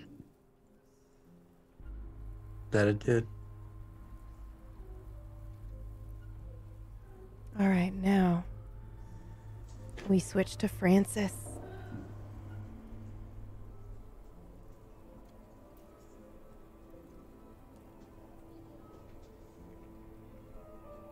You're muted again, Francis. Sorry. Oh, I clicked it that time, but it stayed muted. Okay. Sorry. Fair enough. So yeah, I'm sitting outside.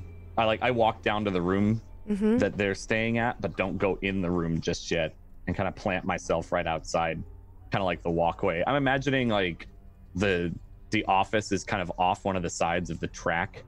Yeah, let's actually say it's off one of the sides of the track. And for those who can look at the photo, you can see that, Dante's big mouth and his crazy devil teeth and vampire teeth are the entrance to this thing. But off on the side, on the left-hand side of the dome, or the right-hand side of the dome, there is looks like an emergency exit. So I'm going to assume that the office is actually like either right there or right near there. Yeah.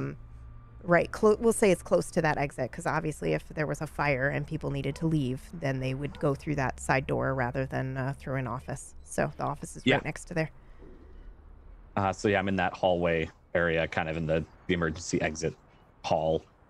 And yeah, before going in, kind of plant myself, kind of cross my legs while sitting down, set the toy soldier in front of me, and take out my little baggie of dirt and kind of sprinkle it around the entire thing and over the doll or the toy, and then squeeze my finger that I pricked so that the blood would drip directly onto the doll. Okay. And have you done magic like this before, Francis? Yes. Do your parents know you do magic like this? Dad knows. He caught me once. Mom does not. Okay. Mom is she doesn't know exactly. I think Dad told her, and that's probably why she didn't completely freak out, but flinched when I did it. All right. What does and this maybe didn't look like? believe in. So after getting this dirt and blood covered toy, I basically like press on it with my will, because it's gutter magic. There's no real rhyme or reason to this. It's all about intention and desire and what you're willing more than it is like inherent magical ability. So I'm pushing on this so I can see and or communicate with Jack. With Jack. Okay. You need to roll, first of all. And second of all, I'm going to ask you a tough question. You babysit the kids a lot, right? 81. That's above all of everything. 81. Okay. It wasn't a roll for your magic yet. Fair enough. So this 81 tells me you need to tell me a memory that you have babysitting Jack and playing with this toy soldier. Because I can't imagine this is easy for Francis. No. Francis is an only child, and he always liked these kids. He never really got along with a lot of the kids his age. He either got along with adults or just he liked being a kid again. He was always, again, like the kind of the model student. So because of that, he was just viewed as like, oh, you're just a good boy and all that, and you're perfect, and no one wanted to really hang out with him. So it was a lot of, I just get to relax and not think of the fact that I'm trying to get into college and I have to keep up my grades and pass tests and everything. So I just get to hang out with a kid that just wants to be pure and enjoy life. He looked up to you? He very much looked up to me. It was one of those, like, I mean, he was like 2 or 3, and you know, the whole like I was Uncle Francis. I was the man he wanted to be when he grew up. Which, you know, for a kid, I just want to be you when I grow up. I want to be a fireman. I want to be Uncle whoever. And that was kind of how he talked with me. There's a lot of familial love. Okay. Now roll for your gutter magic. Okay. 78. Okay. Ooh. And you're trying to talk to Jack? See or talk to him. be able to see and communicate, I should say. Okay. So this is very close to a failure, right? Your gutter magic and your stat, your governing stat, I think. Your governing stat is 70, so it's just over a failure. Yeah. So I will say that for a moment, I think you feel kind of you get goosebumps first. Yeah. And then maybe you feel kind of cold sweat break out. The lights in the room, because you guys have managed to have a little bit of electricity with a couple backup generators, but not much. And you turn it off for a while and then turn it back on, but they're on right now. So these lights flicker a little bit, and you know it's not because of the low electricity. And I think you hear something, because you can't see or communicate, but you do hear something. Maybe, I think it sounds like breathing. And it's over your shoulder, like over your left shoulder.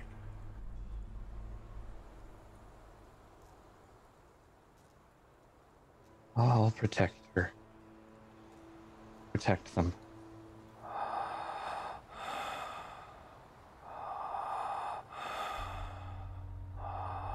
I don't like it either. And I think I know what we can do to save them both.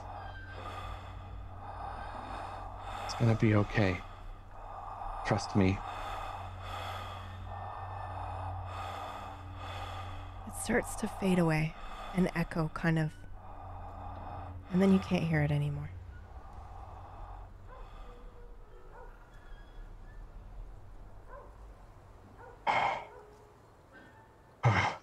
Kind of shiver and get up and grab the toy and wipe it off and put it in my pocket. Okay. It is at this moment that somebody bursts through the side door to the Dante's Inferno ride. It is a tall man you do not recognize, I don't think. And he is wearing a floral shirt, and he's holding a shotgun. More importantly, your eyes are drawn to the shotgun. There is a woman behind him and a girl you do recognize, although not that well. You recognize Tiffany.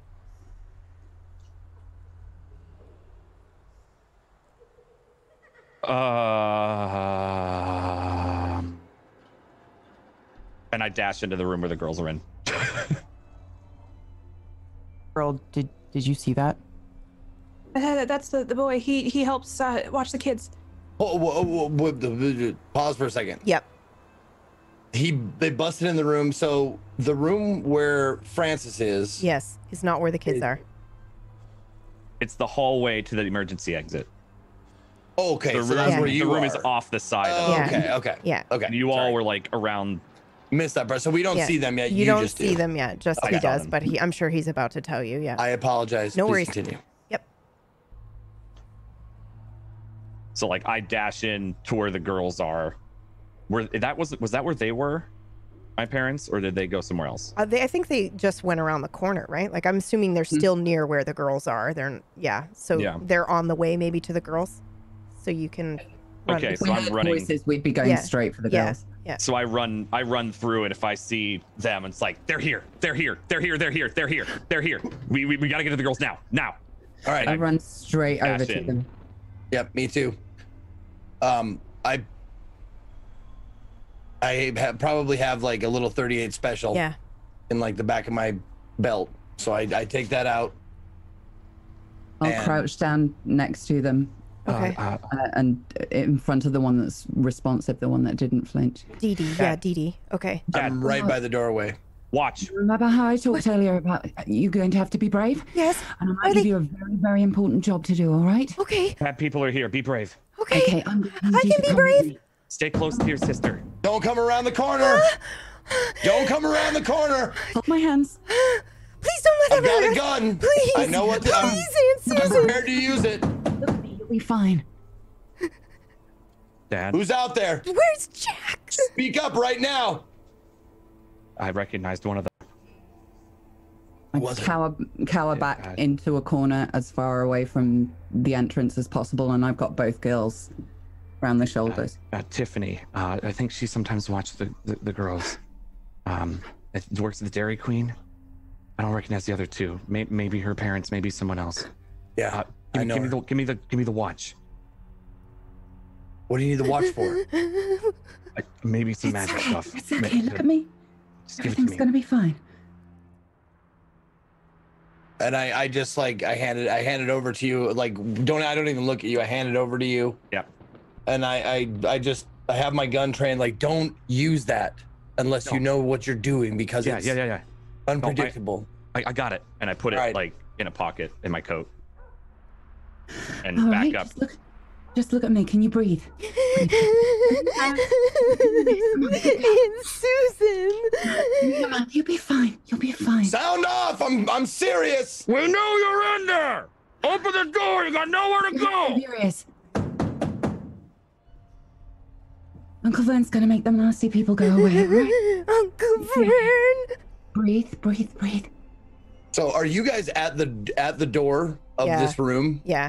Okay. Yeah. Okay. So you can probably shout through the door if you want, but they can't see Gotcha. you. There's no like glass or anything. You're inside this like security office or this maintenance office. Yeah. Who is it? Who's there? We know you're in there. We know you have the kids. Open the door. Tell me your goddamn name, or I swear to God I start shooting. I say nothing. Dad, I know them. Maybe I should just say something. Yeah, I know the girls.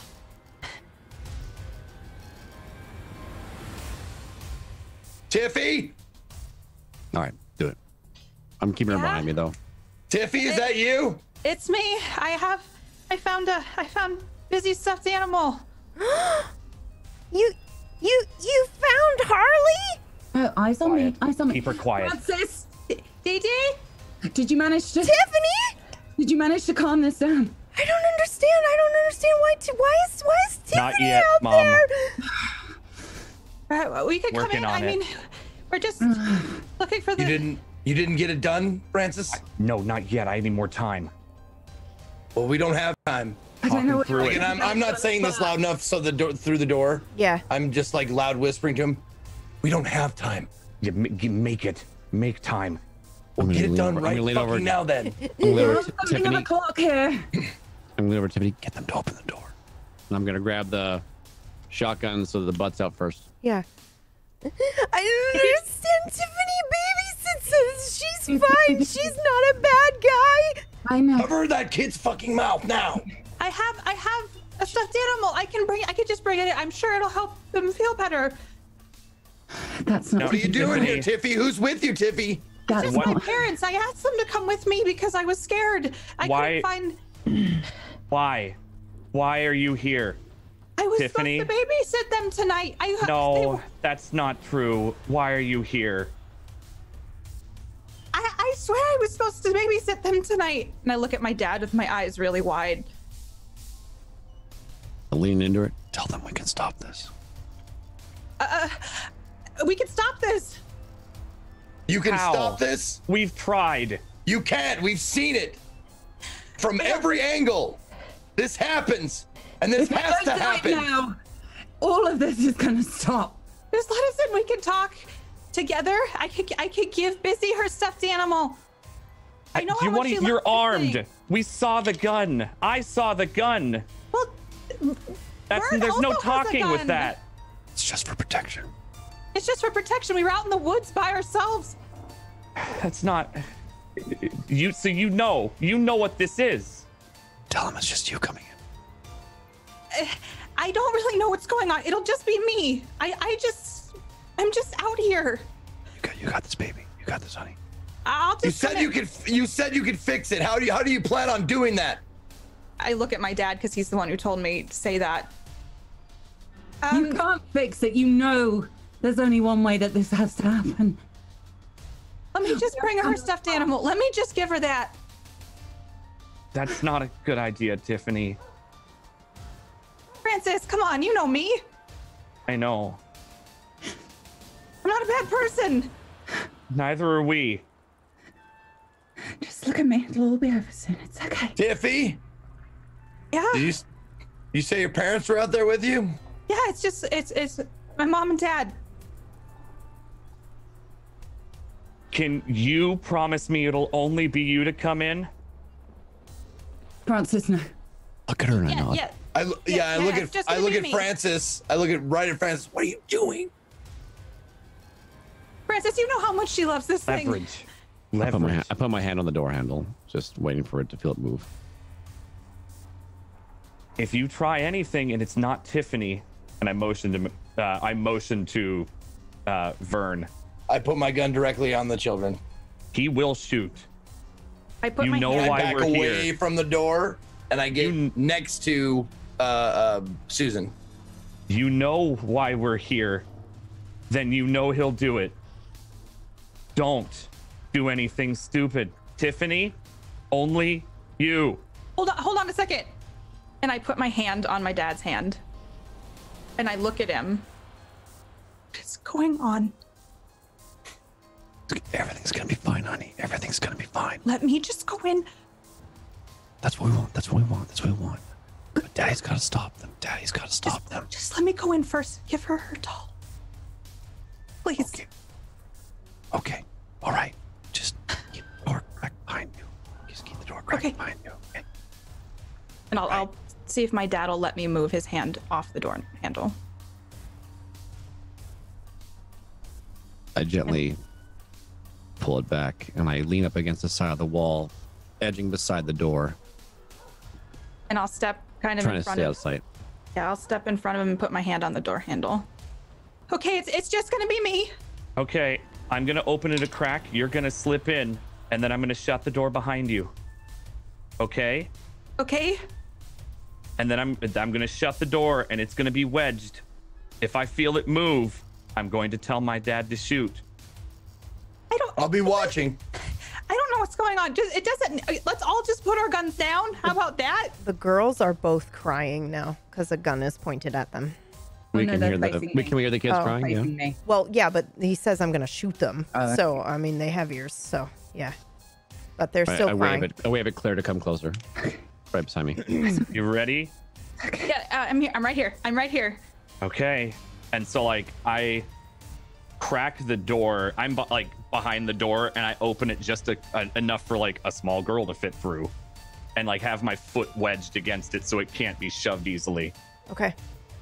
And I slide through on the side, but I'm leading with the giraffe doll. Okay. Okay. And the moment her like shoulder is through, I shut the door and keep my foot wedged Okay. and lock. I'm just want to check first, Earl. Do you try to break through the door when she gets through, or do you let this happen? Do I see anything through the crack of the door while this is happening? What do I see? You see through the crack of the door. Roll for it. We gotta Okay. have you roll for it. Yeah. Okay. What Wrong is character. your? Yep, 69.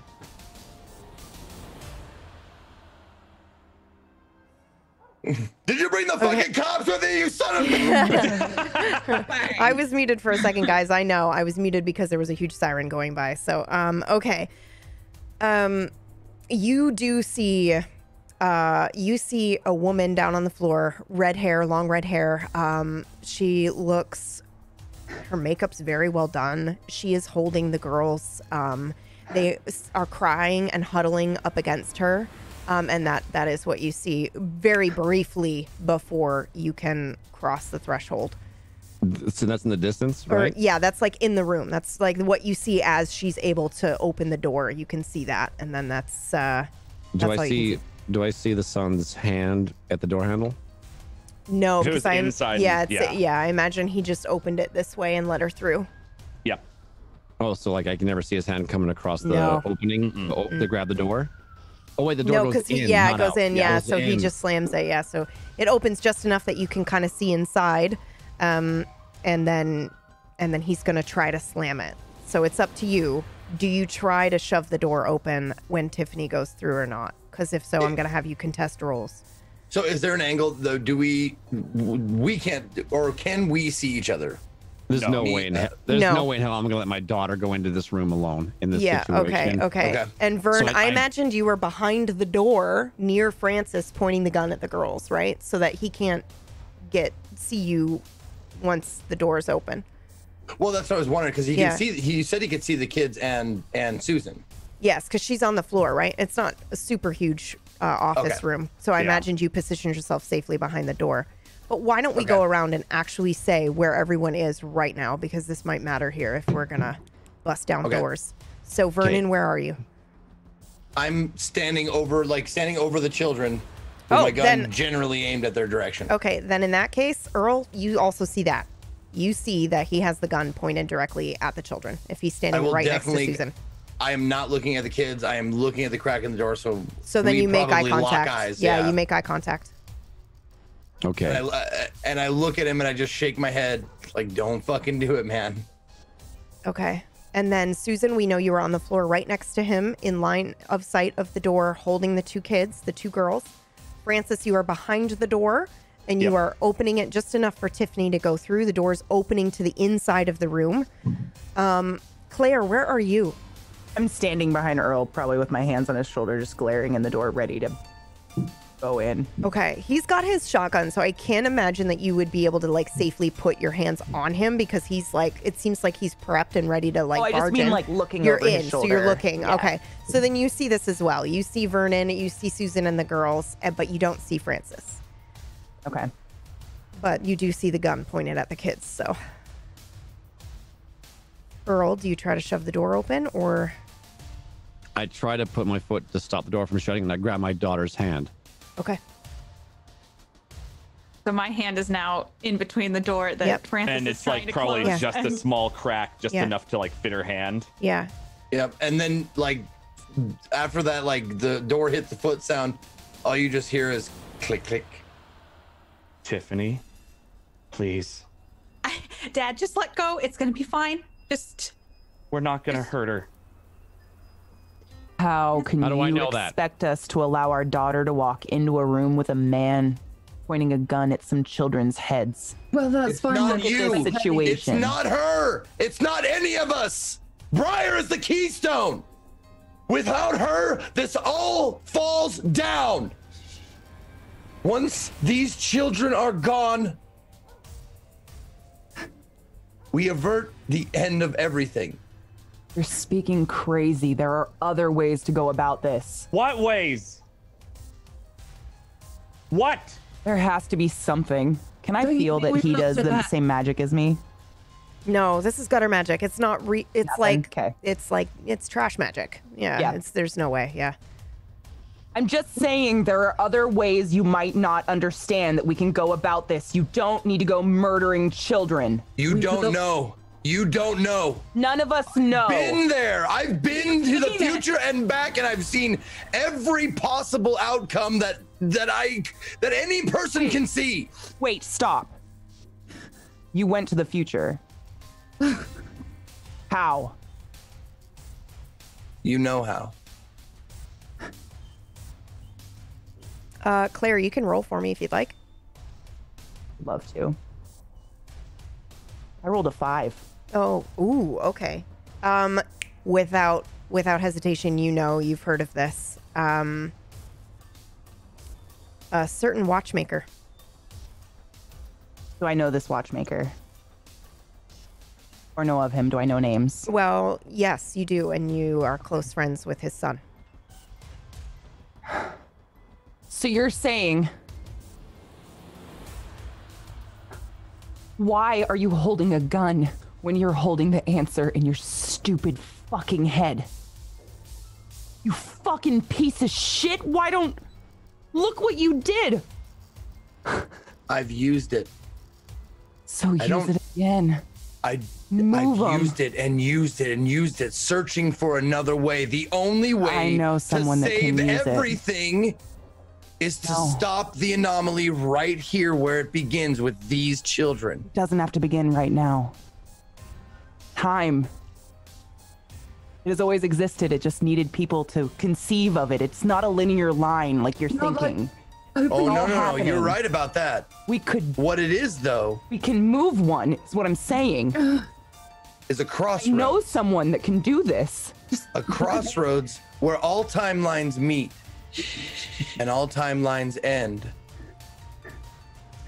I'm just waiting to see when the minute Vernon moves the gun away from the kid. What about if a timeline jumps? Okay, then Vernon, I need you to roll 3 times for me, and then every a minute of dialogue, you're gonna roll again to see if you fumble the gun, or if Okay. you No, waver not at all. fumble, just- Not yeah, fumble, if but you- if you just like point lax in your. If I waver, yeah, sure. if you waver at all, yep. Let's see. Let's roll against struggle. How about? Yep. Okay. I will Okay, take that. You can also use a mind skill if you have something that is like even your leader or determination or something of, because this is some willpower for you to do this because Right. you know these kids.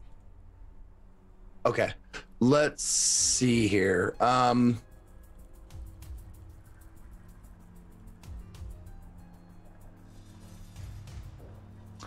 I don't know. I think maybe leader would be the right one.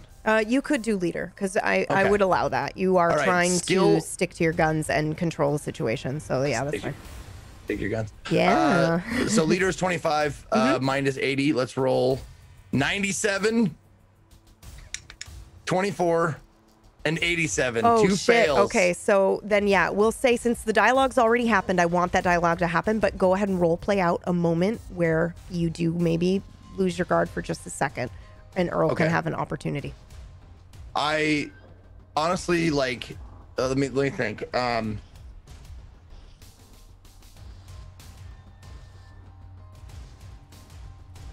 I think I probably like am as I'm talking about the timelines and them converging and stuff. I'm thinking about all the spots that the watch let me like, or all the times that the watch let me see play out, and Yeah. every single one like goes towards the same ending. And And what ending is that? as I do that, I point at the end. The ending is the Yeah. end, like the end of End everything. of the world. Okay. Yeah, everything crumbles and stuff like that. And as I say that, I point the gun like as like absentmindedly as my finger at Tiffany, and I'm like, "You don't know. You haven't been there. I have." Dad? I look at Francis. Francis, are you okay with this? And I step away from the door and like walk in front, like in between my dad's gun and Tiffany. Okay. So as Vernon waves feel the the gun, pressure coming off the yeah, door. you feel the pressure come off the door. Vernon absentmindedly waves the gun towards Tiffany, your daughter. So I'm gonna assume that's the moment you just burst through the door. push Yeah. her through Yeah. the door into the side, and I'm gonna pull up my shotgun. And I'm gonna Okay. aim it right at his fucking face. Okay. Put it down now! So I'm right next to Tiffany then. Yes, you. I'm gonna You're walk both right up squished to you, kind of Francis. behind the I'm door. gonna grab you, Francis. I'm gonna grab you and have the barrel over your shoulder. Okay. So Vernon and Vernon and Earl are right next to each other now. Susan, you are still on the floor. The girls are screaming and crying, and they can hear the yelling. Francis and Tiffany are kind of tucked behind the door because Earl just burst in, and I think it's okay to assume that Earl would try to protect Tiffany. So he just went all in to push her behind the door to use the door to protect her, and then he went into grabbed Vernon. me. Yeah, and then he went straight to Vernon. So Francis, you and Tiffany are kind of stuck behind the door now, right? we are? I would Okay. assume because you I went think- well, towards her, right? I went towards her. Okay. You said you were between your dad and me. Yeah, Hold on. that's Hold on 1 second. Yeah. Let's ask, since the movement is happening with Earl. Yeah. Earl, where do you want to be and end up? Oh, I was. So if it's a Yeah, straight your line shoulder. with the door open, I could see you, and my daughter's in between. I'm pushing her in against the wall. That puts her at a 45-degree cut. Yeah. If your son was between us, I'm gonna move right to him, putting my barrel over his shoulder and grabbing his shirt. That's what I'm So gonna. you're attempt to behind do. him then. So you're not. okay. I'm sorry. I thought you were going He's to using Vernon, me as a not Francis. bodyguard. Got it. You're Or- using I'm Francis. using Got Francis it. as a bodyguard My to bad. get closer. Their body shield, yeah. Since he All right. went between, so I went Okay. forward toward you, and I'm attempting, I guess, right? Attempting to grab him. Should I roll for this? Yes, we're gonna do a grapple roll for that. Okay. But I do need Yeah. you to roll really quickly to see how hard you push Tiffany up against the wall, because she's like tiny and you're feeling pretty. There you go. Okay, all right. So you're gonna push her up against the wall. The door does open this way. So as the door opened and she was there, you've moved. The door is now wide open. Just so everyone is clear, the door is wide open. Claire can see now. She's sort of involved in this. Okay, go ahead and roll your grapple, Earl. And Francis, do you fight back? Do you resist? I guess that's a Depends on major how he's question. trying to, quote, grapple. If he is trying to, like, bar my arms, I'll say yes. If he's just, like, grabbing the back of my shirt or shoulder, Yeah. I'm actually not going to fight him. Okay, then I'm Earl, trying to grab you like in the center of like your clothing and treating you like a little punk kid, right? Oh, I and see. Then he's got the gun on you. I got the will gun, I will struggle that way then, Okay. but I'll try to just turn. So I'm just trying to turn to put my back kind of to you. Okay, I'll roll for the grapple. Okay. 73. Go ahead and roll, Francis. 33. Wow, that's doubles as well. So I think, Earl, you feel like you've got him. And I'm going to say, because it's a 33 and that's a magic doubles, that you grapple him, you grab him, but the way it happens, you feel like it was the way you intended it, but you're grabbing now kind of the top shoulder. He's just grabbing the back. Yeah, the back of his shirt. Like, so he's able to turn before you're able to grab him. So now you're grabbing the back of his shirt and Francis is facing the direction that he wants to be facing, but your gun is still pointed at him. Like, Okay. you've got him as a hostage, but you've just got the back of his shirt instead of the front of his shirt. Yep, and you're putting the gun barrel like over my shoulder. Yeah, Yeah, I was resting like on your shoulder. yeah, two pointed at Vernon. Yep. Okay. Resume. I would be screaming Yeah. at my dad to leave. Don't touch Francis. He didn't do anything. Whoa, whoa, whoa, whoa, whoa, whoa, whoa, whoa, whoa, whoa. Okay. I have an idea. We don't That's have so to bad. kill them. We don't have to kill them. Okay? All right? Talked about this, Francis. Listen to your No, son. no. I think I can do it. You just got to trust me. Ridiculous. Listen to your boy. He's a smart kid. Shut up. Do you... Tiffany? Can I have the doll? Yeah, please. And like put my arm out, like left arm, because he's probably off that way. Yeah, and I put the doll in his hand. And I like reach in and take the watch out and put it in that same hand with the doll. So I'm kind of squeezing them together. And I start walking forward, like while you're holding me. Do you like let me walk forward, Earl? I'm not struggling, but I'm starting to walk closer to the girls. I kind of want to get closer a little bit, so I'm going to kind of go with you with having to Okay. hold on your jacket, I'm guessing, kind of. He Yeah. also did. I'm backing up with the gun still pointed like over the shoulder at like trying to get a beat on Earl. Francis, But stop I'm backing up. Francis, what are you doing? Stop. It's And gonna I be okay. Round to face him, but I've got them by the necks. Okay. It's gonna be okay. They're hugging you, Susan. Yeah. Yeah. Okay. It'll be okay. I know what we have to do. They don't have to die. I've thought about this. Mom, we're not gonna kill them. We're not gonna kill them, Mom.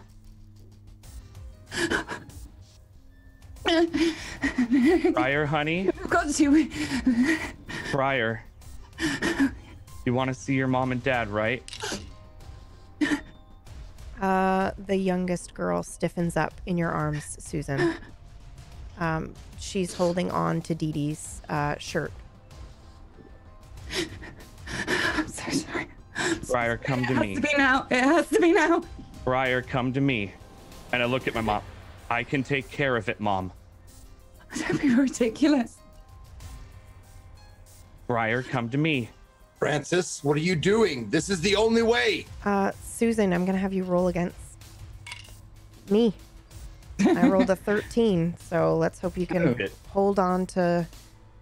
Ooh, okay. So I will let you role play this out. I mean, this is pretty close to a critical failure, but it might not be just that your grip wasn't there. It could be that you love Francis and you trust your son. Like, I will, do whatever, but somehow the youngest girl, Busy, will slip out from underneath you. Briar will get out and run to your son, Francis. And then like with the arm with this stuffed animal, I kind of put my that arm around. And I take the gun away from from Earl and move it towards, as she's running, I move it towards the little girl. Dad, Towards, put it down. Don't you fucking do it. Trust Don't me, do it. Dad. And put it down. Put it down. Please. Francis, what are you doing? Dad. You pull Start that talking, trigger, so help me Francis. God, I'm gonna put fucking 12. I asked you a question, young man. Gonna do this. And I grab the shotgun and pull the trigger.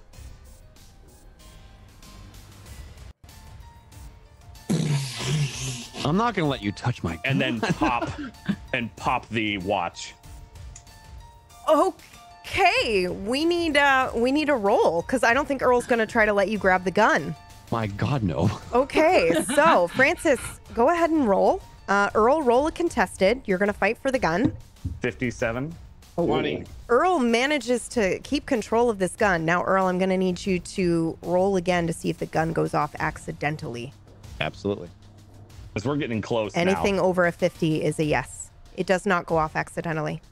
So now I'm like struggling. Yeah, so now you guys are struggling with the gun. Vernon, it looks like your son maybe did Yeah. a fake out. I'm not sure, but he's trying to grab the gun right now. And Yep. I don't know if you want to take an opportunity here. Yeah. So I see my son try to grab the gun and get it to fire at me. Well, Or it looks not, like or he's just just grabbing the gun. struggling It it. looks like he's just Just struggling with the struggling. gun. I mean, Okay. I think, So I'm yeah. what my assumption is that he's struggling to get the gun off of me so I can take my shot. And I do. I take my shot at Earl. All right, go ahead and roll. Fuck, man. However, I will say, Earl, you rolled a 20 and a 6. You have maintained great control over this. I will also allow you to roll to see if you want to take a shot at Vernon. Because Vernon's, like, as pulling the Vernon gun is up to pulling him. the gun up on you. I'm trying to keep control of the situation. This kid is struggling with my shotgun. I'm trying to keep it pointed on Earl. So this will be a separate roll for sure for Okay. what this is. All right. Oh, Oh, God, 99 I Vernon! Oh, no! And a 2 for Earl. Holy fuck. What happened? So Okay. I aimed, like, this is all like slow motion. Like, he Yeah. goes, grabs the gun, they start struggling. I take my cue off of him and try and take aim at, and try not to, like, you know, like, because they're struggling. I fire. What happens? Let's roll, please. It's a 99, so it's doubles and failure. So I need you to roll a 1d5. Okay. No, I'm sorry, a 1d6. And I need everybody to sound off their number right now, starting with Susan. Susan's a 1. Francis, you're a 2. Earl, you're a 3. Tiffany, you're a 4. Claire, you're a 5. And the little... Well, hold on. Yes? I don't think Earl can be a part of it because it has to be a failure, right? Yes, true. All right. So we'll do the same. So his number will be like the wall. Yeah, okay. All right. That's fair. 3 will be Okay. the wall. Okay. And then the 5th number is a child near Francis. I can't even say her name. Go on. Okay. Please don't be a So flop. 1d6, right? No, 1d5, I think. We're just doing the 5. Because you don't count. 6 would be you. So 1, 2, 3, 4, 5. I'm sorry, you're right. 6. 6, yeah. Yep. All right. Here we go. It's a 2. Francis, Fucking you hell. shoot your son. All right, so let's fucking describe this as this happens. Susan, you're going to watch as Francis's left shoulder explodes in blood. Like he is rocked backwards as the shot hits him. It's so strong from this gun at such a short range that he actually backs up and cracks his head up against the wall. It is incredibly traumatizing to watch this happen to him. I would say Earl's behind me. Oh, I thought Earl is... Oh, yeah, that's right. Okay, so you kind of like... Okay, then maybe you don't crack your head on the ceiling, but you jerk up against Earl. Yeah. However, Earl maintains perfect control and shoots Vernon. Vernon, I'll let you guys describe what happens. Let's go. Actually, I probably wouldn't shoot him. Oh. I wouldn't shoot him. If after you shoot your son, what would be the instant thing you do next? This decides what I do. Yeah. Okay. What would be the next thing? I drop the gun and run to my son. Okay, and then as you run up, I just put my butt up and I smack it across your fucking forehead. Okay, then so, I'm gonna say I shoot. I fire the gun. Yep. I see it hit my son. I drop it, and you hear me just go, Frankie, no. Yeah, and then his 2 will be to knock you out because it was to shoot you. So instead, we'll say the 2 is to knock you out, and he knocks you clear right the fuck out. Yeah. So he hits you with the shotgun, it falls. So Susan, you've just watched your son get shot. Vernon is now knocked out on the ground. Claire, look at him. And I go right over to Dee Dee. Susan. I go right over to Susan. I put the gun right in her head. I've got my hand right around this kid's throat now. Let him go now. I put the gun up in the air and I take a shot. Talk a little bit. Let him go now! We've got to do this. Do you think I wanted to? Mom, you can let her go. Tiffany! Earmuffs. That's what I'm going to do. Look at me, little baby. Okay. I turn around and I close my eyes and I... Beautiful. Think of something beautiful, okay? Let her them go. Let her go, Mom. Please. And that's when I'm going to take my own blood and smear it on the watch and hit it. Okay. I need you to roll. This is not your gutter magic. This, Francis, is your trigger event. And this is where you wake up. 4. Yeah, fucking right. So please describe to us what this is like as you use your powers for the first time and you have your awakening. The extreme pain focuses Francis into what he has to do, which is take Briar away so that they don't grow up together, her and Adisa. And I focus on the future, and I focus at a time far away from here. Do you have a year in mind, or would you like me to tell you? 97. All right, 1997. All right, that's so far away. And I hear ticking and clocks and feel... Well, you know when you walk into a room and you forget what you were doing in that room? Yes. It's kind of like that, where you sit there and there's that blankness that goes over you for just that hint of a second, and then you leave the room and know exactly what you were doing. Okay. And it's that feeling of what the hell just happened. And I just wanted to point out, like, I've always pictured this year being 1979. So yeah, switching. Swapped it like a swapped roll. All right, so everything slows down for you, Francis, as you're doing this and imagining this, and you're focusing on this year, 1997. You look down, you see your dad knocked out on the ground. He's got a cut across his cheekbone. There's blood trickling down. Your mom is looking at you like, what are you doing? How could you do this? I hope you're okay. It's like she's got a world of emotions happening all at once, but she's clinging to Dee Dee and she has her hands on her throat. Earl is pointing a shotgun right at your mother's face. Tiffany, are you looking at Francis? Or I'm sorry, your hands were on your ears and your eyes were closed and you were not looking. You were listening to Daddy's instructions, right? Yeah, I turned around and faced the wall. Okay, so Tiffany's facing the wall. Her hands are on her ears. Claire, what are you doing here? I'm kind of taking in the whole situation, and I think I'm going to try to start moving towards the children. Okay, so they're separated. So which one? Are you heading towards Francis's? Yeah. Okay, so Francis, you see Claire kind of like getting ready to lunge for you, and everything is in slow motion. Please describe what it is like when you time travel to 1997. I do my best to yell out, "Take care of Adisa," toward Claire. And then it feels like you're slipping down a slope and you've lost control. And like that ice has hit, you didn't see it there, black ice, and you start slipping and sliding and hurtling faster and faster and faster until you get where you want to go. And where do you end up, Francis? Briar and Adisa's mother's and father's house, just outside on the sidewalk. KPP, I will let you now resume playing of Briar since she's been quiet this whole time, if you'd like.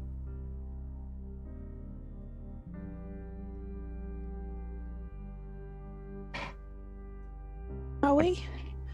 I kind of like take a knee because now probably the pain's hitting a little bit more after the adrenaline's starting to wear off. We're home, Briar. Uncle Francis, where's Jack? Jack's with your sister, but he's also watching over you. Will I see them? Maybe. But I don't think you should focus on that. Can I have Jeffrey? Oh, yeah. And I pull and hand out over the giraffe. Yeah. I grab Jeffrey and just hold him tight. I thought I lost him. No, you're not lost, and Jeffrey's not lost. Your mom and dad are inside, okay? It looks different. It does look a little different, but don't worry about it. I gotta go, Briar. I don't know if So I can be. Your mom and dad are inside. Will you come with me?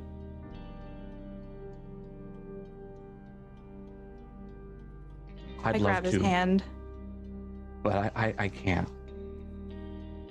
Uncle Francis. You keep an eye out for me, okay?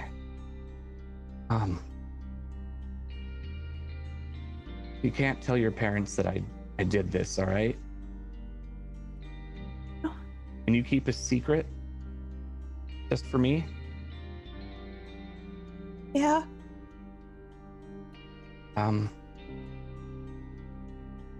If they ask who saved you, because they're gonna be real surprised. It's gonna be a big happy surprise. I just saw them. It'll feel like a long time for them, which will make the surprise better. Don't tell him Francis did this. I think Francis has been gone for a while. And I fish in my pockets and like kind of start looking through them, and I don't. Just go home and tell your mom the aviator sent you home. Aviator? Like wiping a tear away to kind of hide him. Go home and be a good girl, Briar. And I kind of push you to the door and start jogging off as quickly as I can. Shuffle my little feet to the porch, and I look at him running off. You watch him run off, and actually something strange happens. Francis, I have a question for you. Do you stay in this time?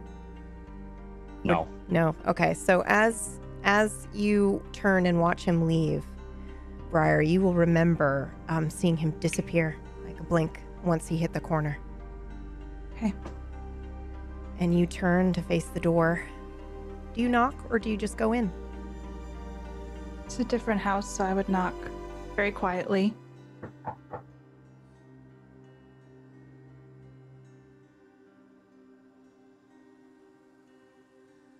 Dad? And that's Daddy? B.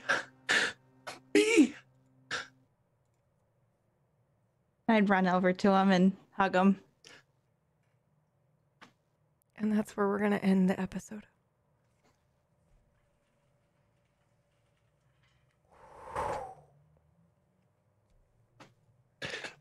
Sorry, that wasn't. No, I knew. You were trying to pull the wig off, but I think everyone knew. Everybody knew.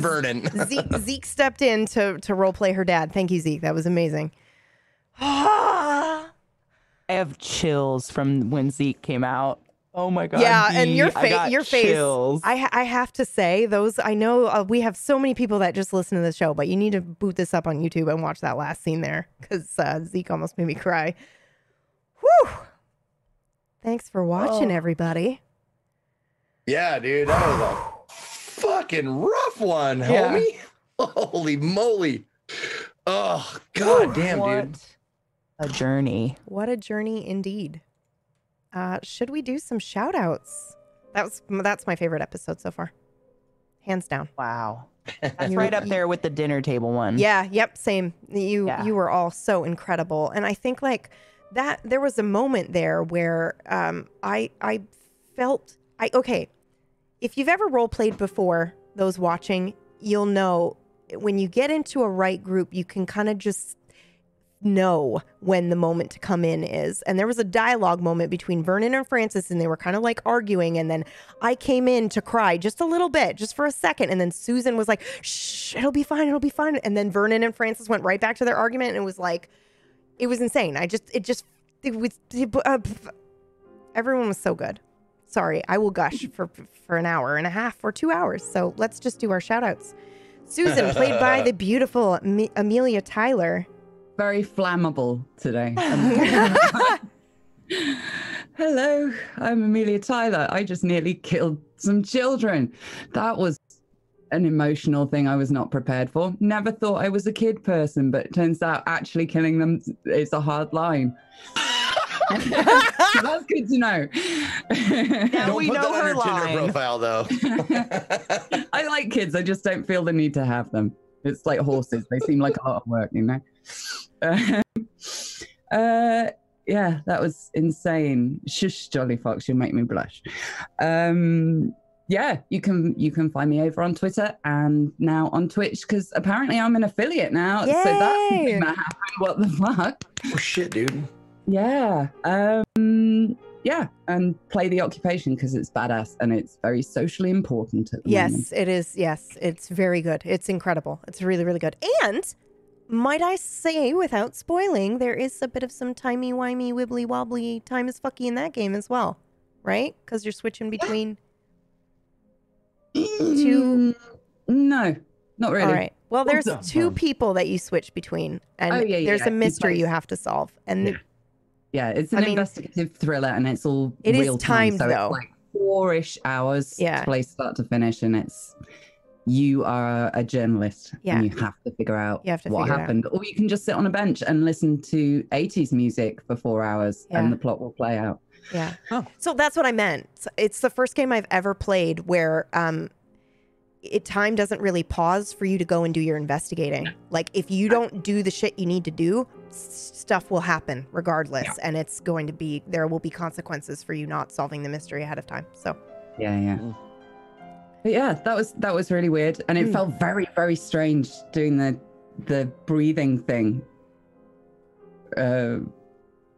Especially given what kid I was talking to. yeah, Like, oh, that's where she got that from. That's Yeah. where she got that from. that's That probably was- where she. Yeah, I was just gonna say, those listening, she gestured to her red wig as to where maybe Echo pulled red hair Creepy. from. Yeah, What a badass episode. yeah, it was amazing. To like go completely off the God. center and give it a whole new slant. I love that. And I love that we can all just dip into this for a one shot and it's this badass. Yeah, yep. So rare.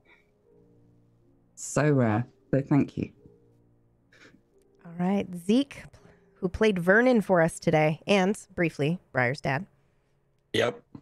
Oh man, thank you guys for tuning in every week. This is emotionally cleansing for me every week. I get to feel all kinds of different emotions. I get to play. I get all of like it's so cathartic. If you don't like have something at least similar to this, it would benefit you to try and find it, because it really like touches on all like some of the best parts of being human. And that's why I love it. That's why it's my favorite thing to do is roleplay. And doubly so when you have a group like this. Triply so, infinity so, times, whatever.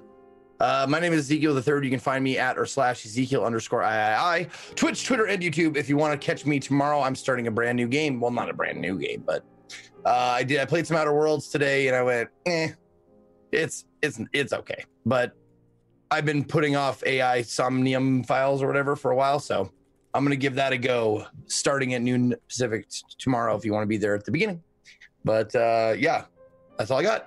See you next week. Our formatting's fucked up on this command. Sorry, I just put a command in chat for everybody to go follow all these beautiful people. Dan, who played Francis, aka the Aviator, for you today.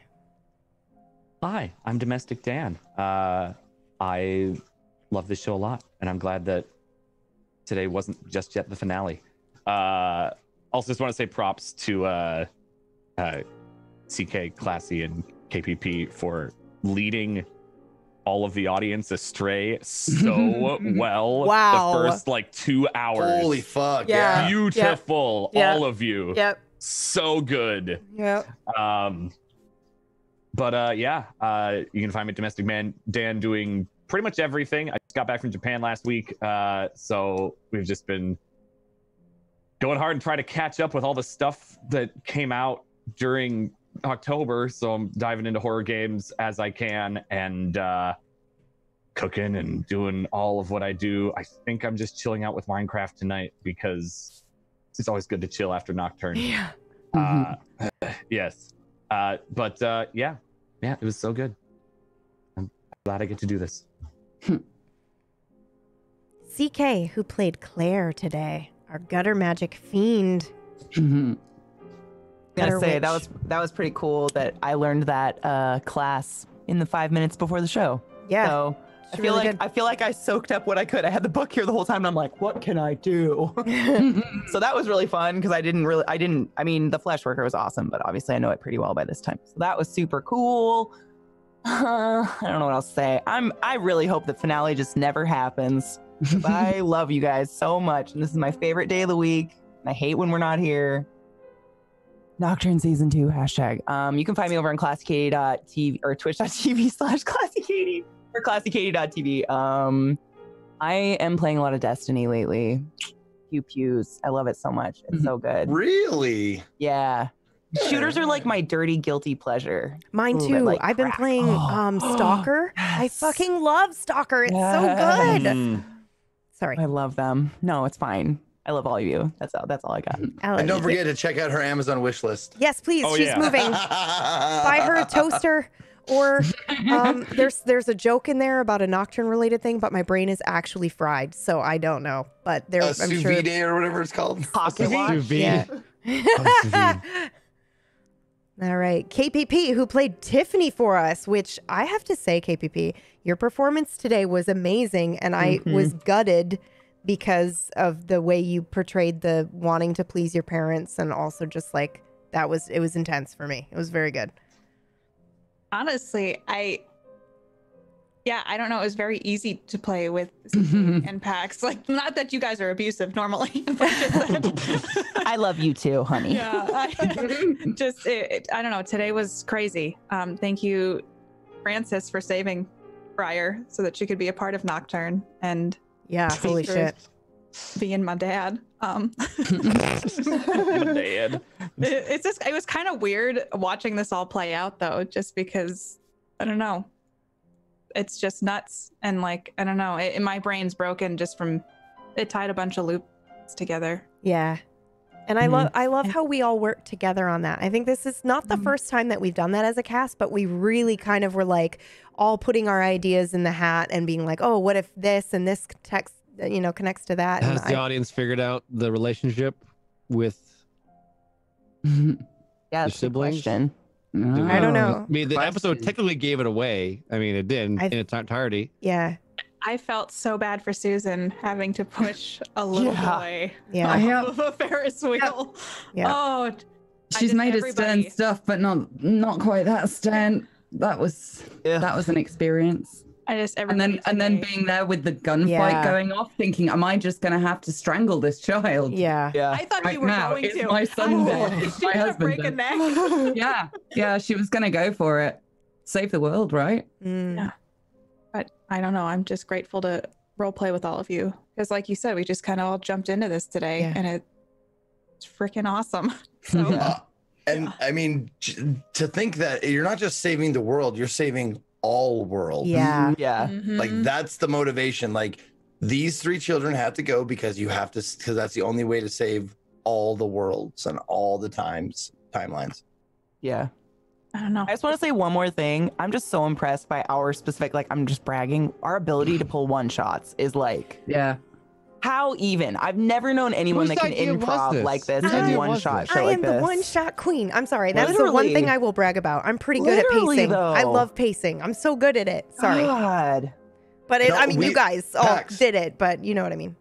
We remember that long discussion we had after last time we had a show. Yeah, it was your guys' idea. Can't remember. Yeah. Pax, it was We your all went idea. back and forth. Yeah, and then we just started brainstormed. Yeah, we all went in together and brainstormed it for the next hour. And I was like taking notes, like, okay, let's do this. We'll make this happen. But yeah, it's so weird. Like, can we do more origins? Yeah. Yes. It's so fulfilling to see like the skeleton, the bones are there. Yeah. And we just like all take a handful of like meat and muscle and sinew and just throw it at it. Yeah. But also like the dice rolls having such an important role in that. Like there were details in this that worked so perfectly and was so heart-wrenching that only happened because of a dice roll. Yeah. The day I didn't want good rolls, I got way too many good rolls. Yeah, right. Ridiculous rolls. There was a lot of times during this stream where I was rooting against myself. Like, no success. Shit. Yeah. I was just like, all right, we got to get this thing wrapped up. Fucker too. Damn it. Yeah, that's so good. Oh, chat's very much in support of lore-based origin stories. I think it'd be cool. What a way to like stretch the. Just a little bit. I don't know if I could. I don't know if I could mentally handle Brian's. I'm just saying. Like, all of them are going to be. God, Kid yourself. they're all Don't kid going to be yourself. rough. All going to be terrible. Yeah. They would all be terrible. We I just know, had a but little boy off a Ferris wheel, Dan. Come on. Yeah. I mean, This one, if you think of a concept, this one's really dark. This one's really fucked up. And no, Pax, to answer your question, nobody caught that thing yet. So we're going to leave that. Nobody caught that? We're going to leave that. We're going to leave that. I can't keep that secret. You got to try. You got to try. Nobody caught it. That was the best part of it. That was the best part. I know. It's still there though. Somebody might. They might find out later. They might discuss it in the Discord. Can I tell them what game to play to kind of get to see the No, that is a dead giveaway. Do not do that. Do not do that. Look, if it's not like, if nobody figures it out, then we will just revisit it later. I'm sure we will. And that reveal will be so cool when they realize you just got to wait. Have patience, my son. Okay. Oh, he's sulking now. I know. I'm sorry, but it's sad. too good. Sam It's too good of a reveal. I'm more disappointed in chat not figuring it out. Ooh, called out. All right, Called chat. out. You've been called out. Get good, chat. It is time to, I don't know what I want to know. Everybody chat roast. All right. Get in the Discord and put your theories in there. Theory craft. You can do it. All right. Let's, sorry, KPP, we cut you off, I think. Didn't we? It's fine. We just start talking. It's cool. No, I'm Katie Peters Plays. Yeah. I play a lot of horror games and sci-fi games. We started Moons of Madness today, and it was really fun. So come watch me do that. And I'm going to be doing special effects makeup this Friday with Ashlina, who's done a lot of fun, crazy Nocturne-esque. Yes. Friday evening, probably around 6 p.m. my time, which is about 8 p.m. Eastern. So, yeah, that should be fun. Amazing. Ooh. I like Okay, I'm gonna stop. All right. Yeah, we're all just going to go ooh for 5 minutes. Pax, you're up. Who played Earl for us today? Hi, I'm Earl. Hi, Earl. I like these. I like these episodes like a stupid amount. Yeah, really me good too. for creative flexes. And it was just I like going down those paths that make you very uncomfortable. I find you find the richest stuff in the most uncomfortable places when it comes to role play. When you can push those boundaries and make you question things like just morality and whatever. There's just so much juicy stuff to sift through. Obviously, it can be at times risky and very out of character, hard to tread through, but the payoff, if done right, is nothing beats it. Nothing beats it. I am not looking forward for this to be over, so I'm just trying to find excuses to like make it go longer. And if we did like origin stories for all the characters before we did the wrap up, that might start to just a little bit maybe toward Christmas, and then we can just kind of do like a yo-ho, we're done. Yeah, you can find me over at twitch.tv/classypack. Sometimes I talk too much and give away spoilers, so if you want to figure stuff out, I might drop it by accident on my channel. Don't you dare. That's like that's Apparently, it's already happened. God, I love it. You also, I have to say though, Pax has also been playing Moons of Madness, and I've never seen you so tense before. Like he was whimpering. I'm sorry. There's a reason. You were whimpering. You were like, yeah, oh! Okay. I know. I'm like walking around my house with you on my big fucking TV, and I'm like, what is happening? And then I had to stop what I was doing. I had to stop doing my dishes and get out popcorn and like sit down and watch you play this game. Yeah, I like to play scary characters in role play, but I hate playing scary games. Two things happen. One, I turn off my webcam because I make the dumbest, weirdest faces, and not even like good, like just gross faces. And then two, I get very punny. It's like a defense mechanism. I gotta like find the humor in this thing, and I just make puns of everything I see, and then I just, yeah. It's very enjoyable. Go watch twitch.tv/classypacks. You guys have anything else cool coming up that you want to shout out before I take over? Yeah, but I'm not allowed to because NDAs. Oh, damn. But no, something cool is coming. The way of Amelia Tyler. So follow her on Twitter. Anticipation. You must refer to her from now on as award-winning Amelia Taylor. Oh my God! Okay, from this point on, award-winning. It's weird actually. Unless you've won an award by name, you can't call yourself award-winning. What? Who makes up those fucking rules? No one. Yeah, exactly. Okay, fuck that. Award. I'm gonna get you an award with your name on it. Yeah. There you Hasn't got my name on it. You just spin it so it worked in award-winning. Yeah, there we go. In award-winning games. The game won an award. We all won an award. But what did the game? What did the game win an award for? Just curious. Oh yeah, what was that? What was Best that award? Performance, but that in my head, and I think technically is for like all of it. I mean, how many people performed? Shut up! This isn't therapy. Leave me alone. We love you. We love you, and you did a great job, and we're proud. And I love that about this cast as well, that we're all really proud of each other. I gotta change that. That's so stupid. It's like getting a music award and best song, and then the guy that comes in that cut the thing together in the studio is like, thanks. Like, yeah, I made sure the drum levels were just right. Timing's crucial. Oh God. All right, so I am Pumpkinberry. I was your narrator today, and this is definitely one of my favorite episodes. I also too love these crazy one shots. They are a lot more work for me as a GM, but I don't care. It's totally worth it. Trying to make sure everything lines up and pacing and stuff like that. It's good practice for me because pacing is something that I really, really enjoy. So, yeah, this has just been an incredible, rewarding experience. And watching you guys just bring these people to life, when we were talking about this idea that we had, and then it came alive before my very eyes. And I imagine that's probably what you guys feel watching or listening to the show. Everything just is sprung to life out of nothing. Out of an idea, and then dice rolls and really talented individuals who are creative and trust each other make it real, and it feels real for a time, and I am very grateful to be a part of Nocturne. Here's something from a performer's point of view, it kind of blows me away that even though we have these big moments like guns pointed at each other, these very big moments, these tiny little moments are what really stick with me, like the sniping between the husband and wife. Yes. Oh God, that was so good. Moments. That line where he was like, "You always need my permission." I was like, "God damn." Yeah. Just that little moment of quiet with me and Zeke, and that happened with every member of this cast during this one episode. Just those tiny quiet moments that really hit your heart and give it that depth. Nobody's black or white. It's that muddying of not knowing who to trust. I love that. God. Something about trust that I wanted to speak on as far as like, if you want to start your own group and you want it to be like, I don't know, as good as ours, because our group is great. Trust is super important.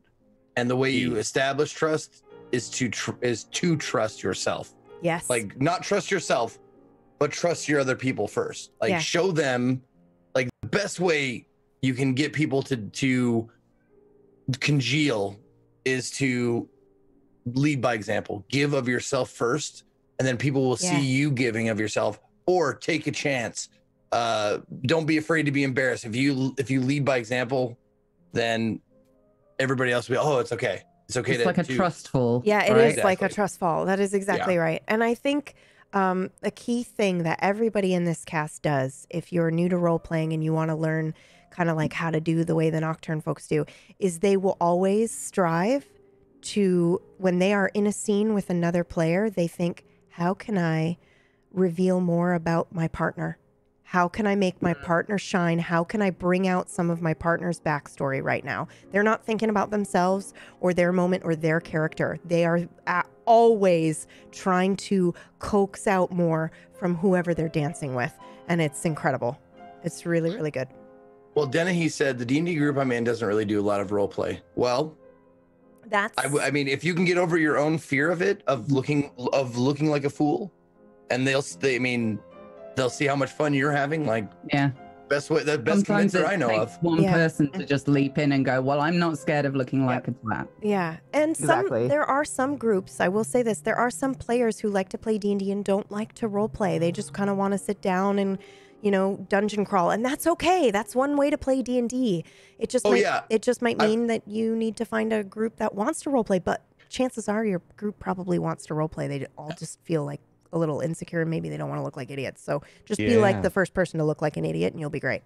It's so good. It's fun. So good. You get to be like I don't want to say addicted to it, but like you're like a rat hitting the feeder bar. You're like, I want to do more role playing. Yeah. It's good. It's a really good analogy. Yeah, it is a really good analogy. I love it. Give me more. What were we? And I'm PB. I was the narrator. You can find me at twitch.tv/pumpkinberry and at Twitter at the same handle, or pumpkinberry.tv. I do a whole bunch of shit on the internet, so you can find it there. Tomorrow, though, I usually do a Nocturne recovery room where we just sit and chat and hang out after Nocturne. So you're welcome to join me for that. We have some cool stuff happening on Table Story. If you're a fan of Harry Potter, we have a Harry Potter show coming. And its premieres next Tuesday. And I will play the trailer before we leave. But I've seen the cast, role thing that they do together. The character creation. It's going to be good. It's going to be really good. I'm going to be there to watch it, so you should be too. And that's it.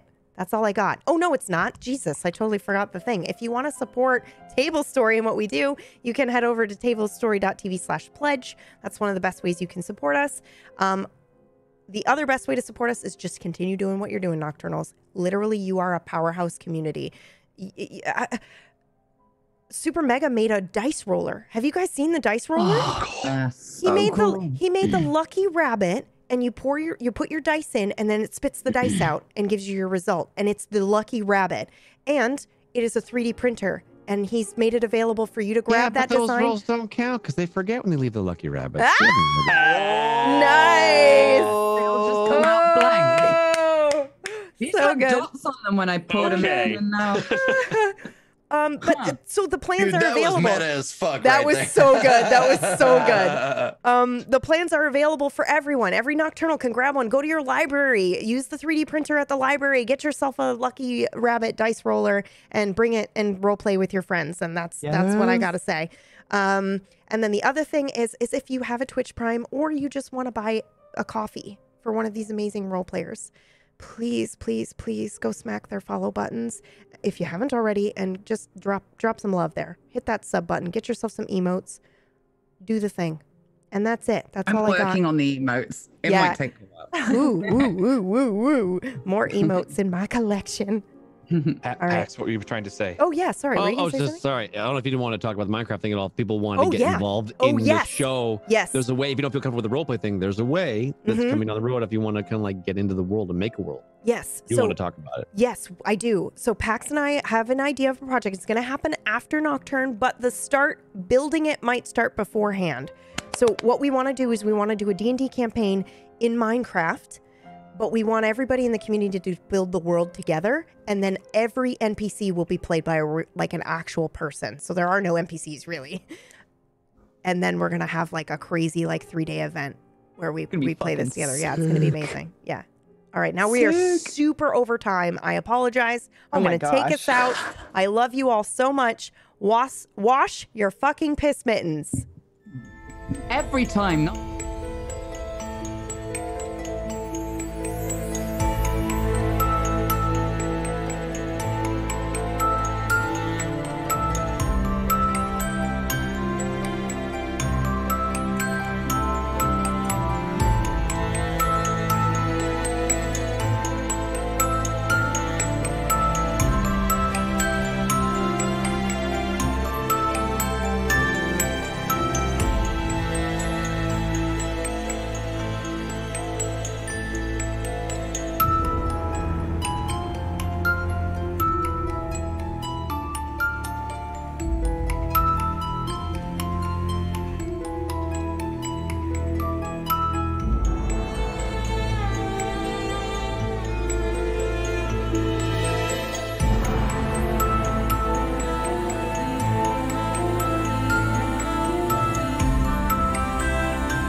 Jack, is that you?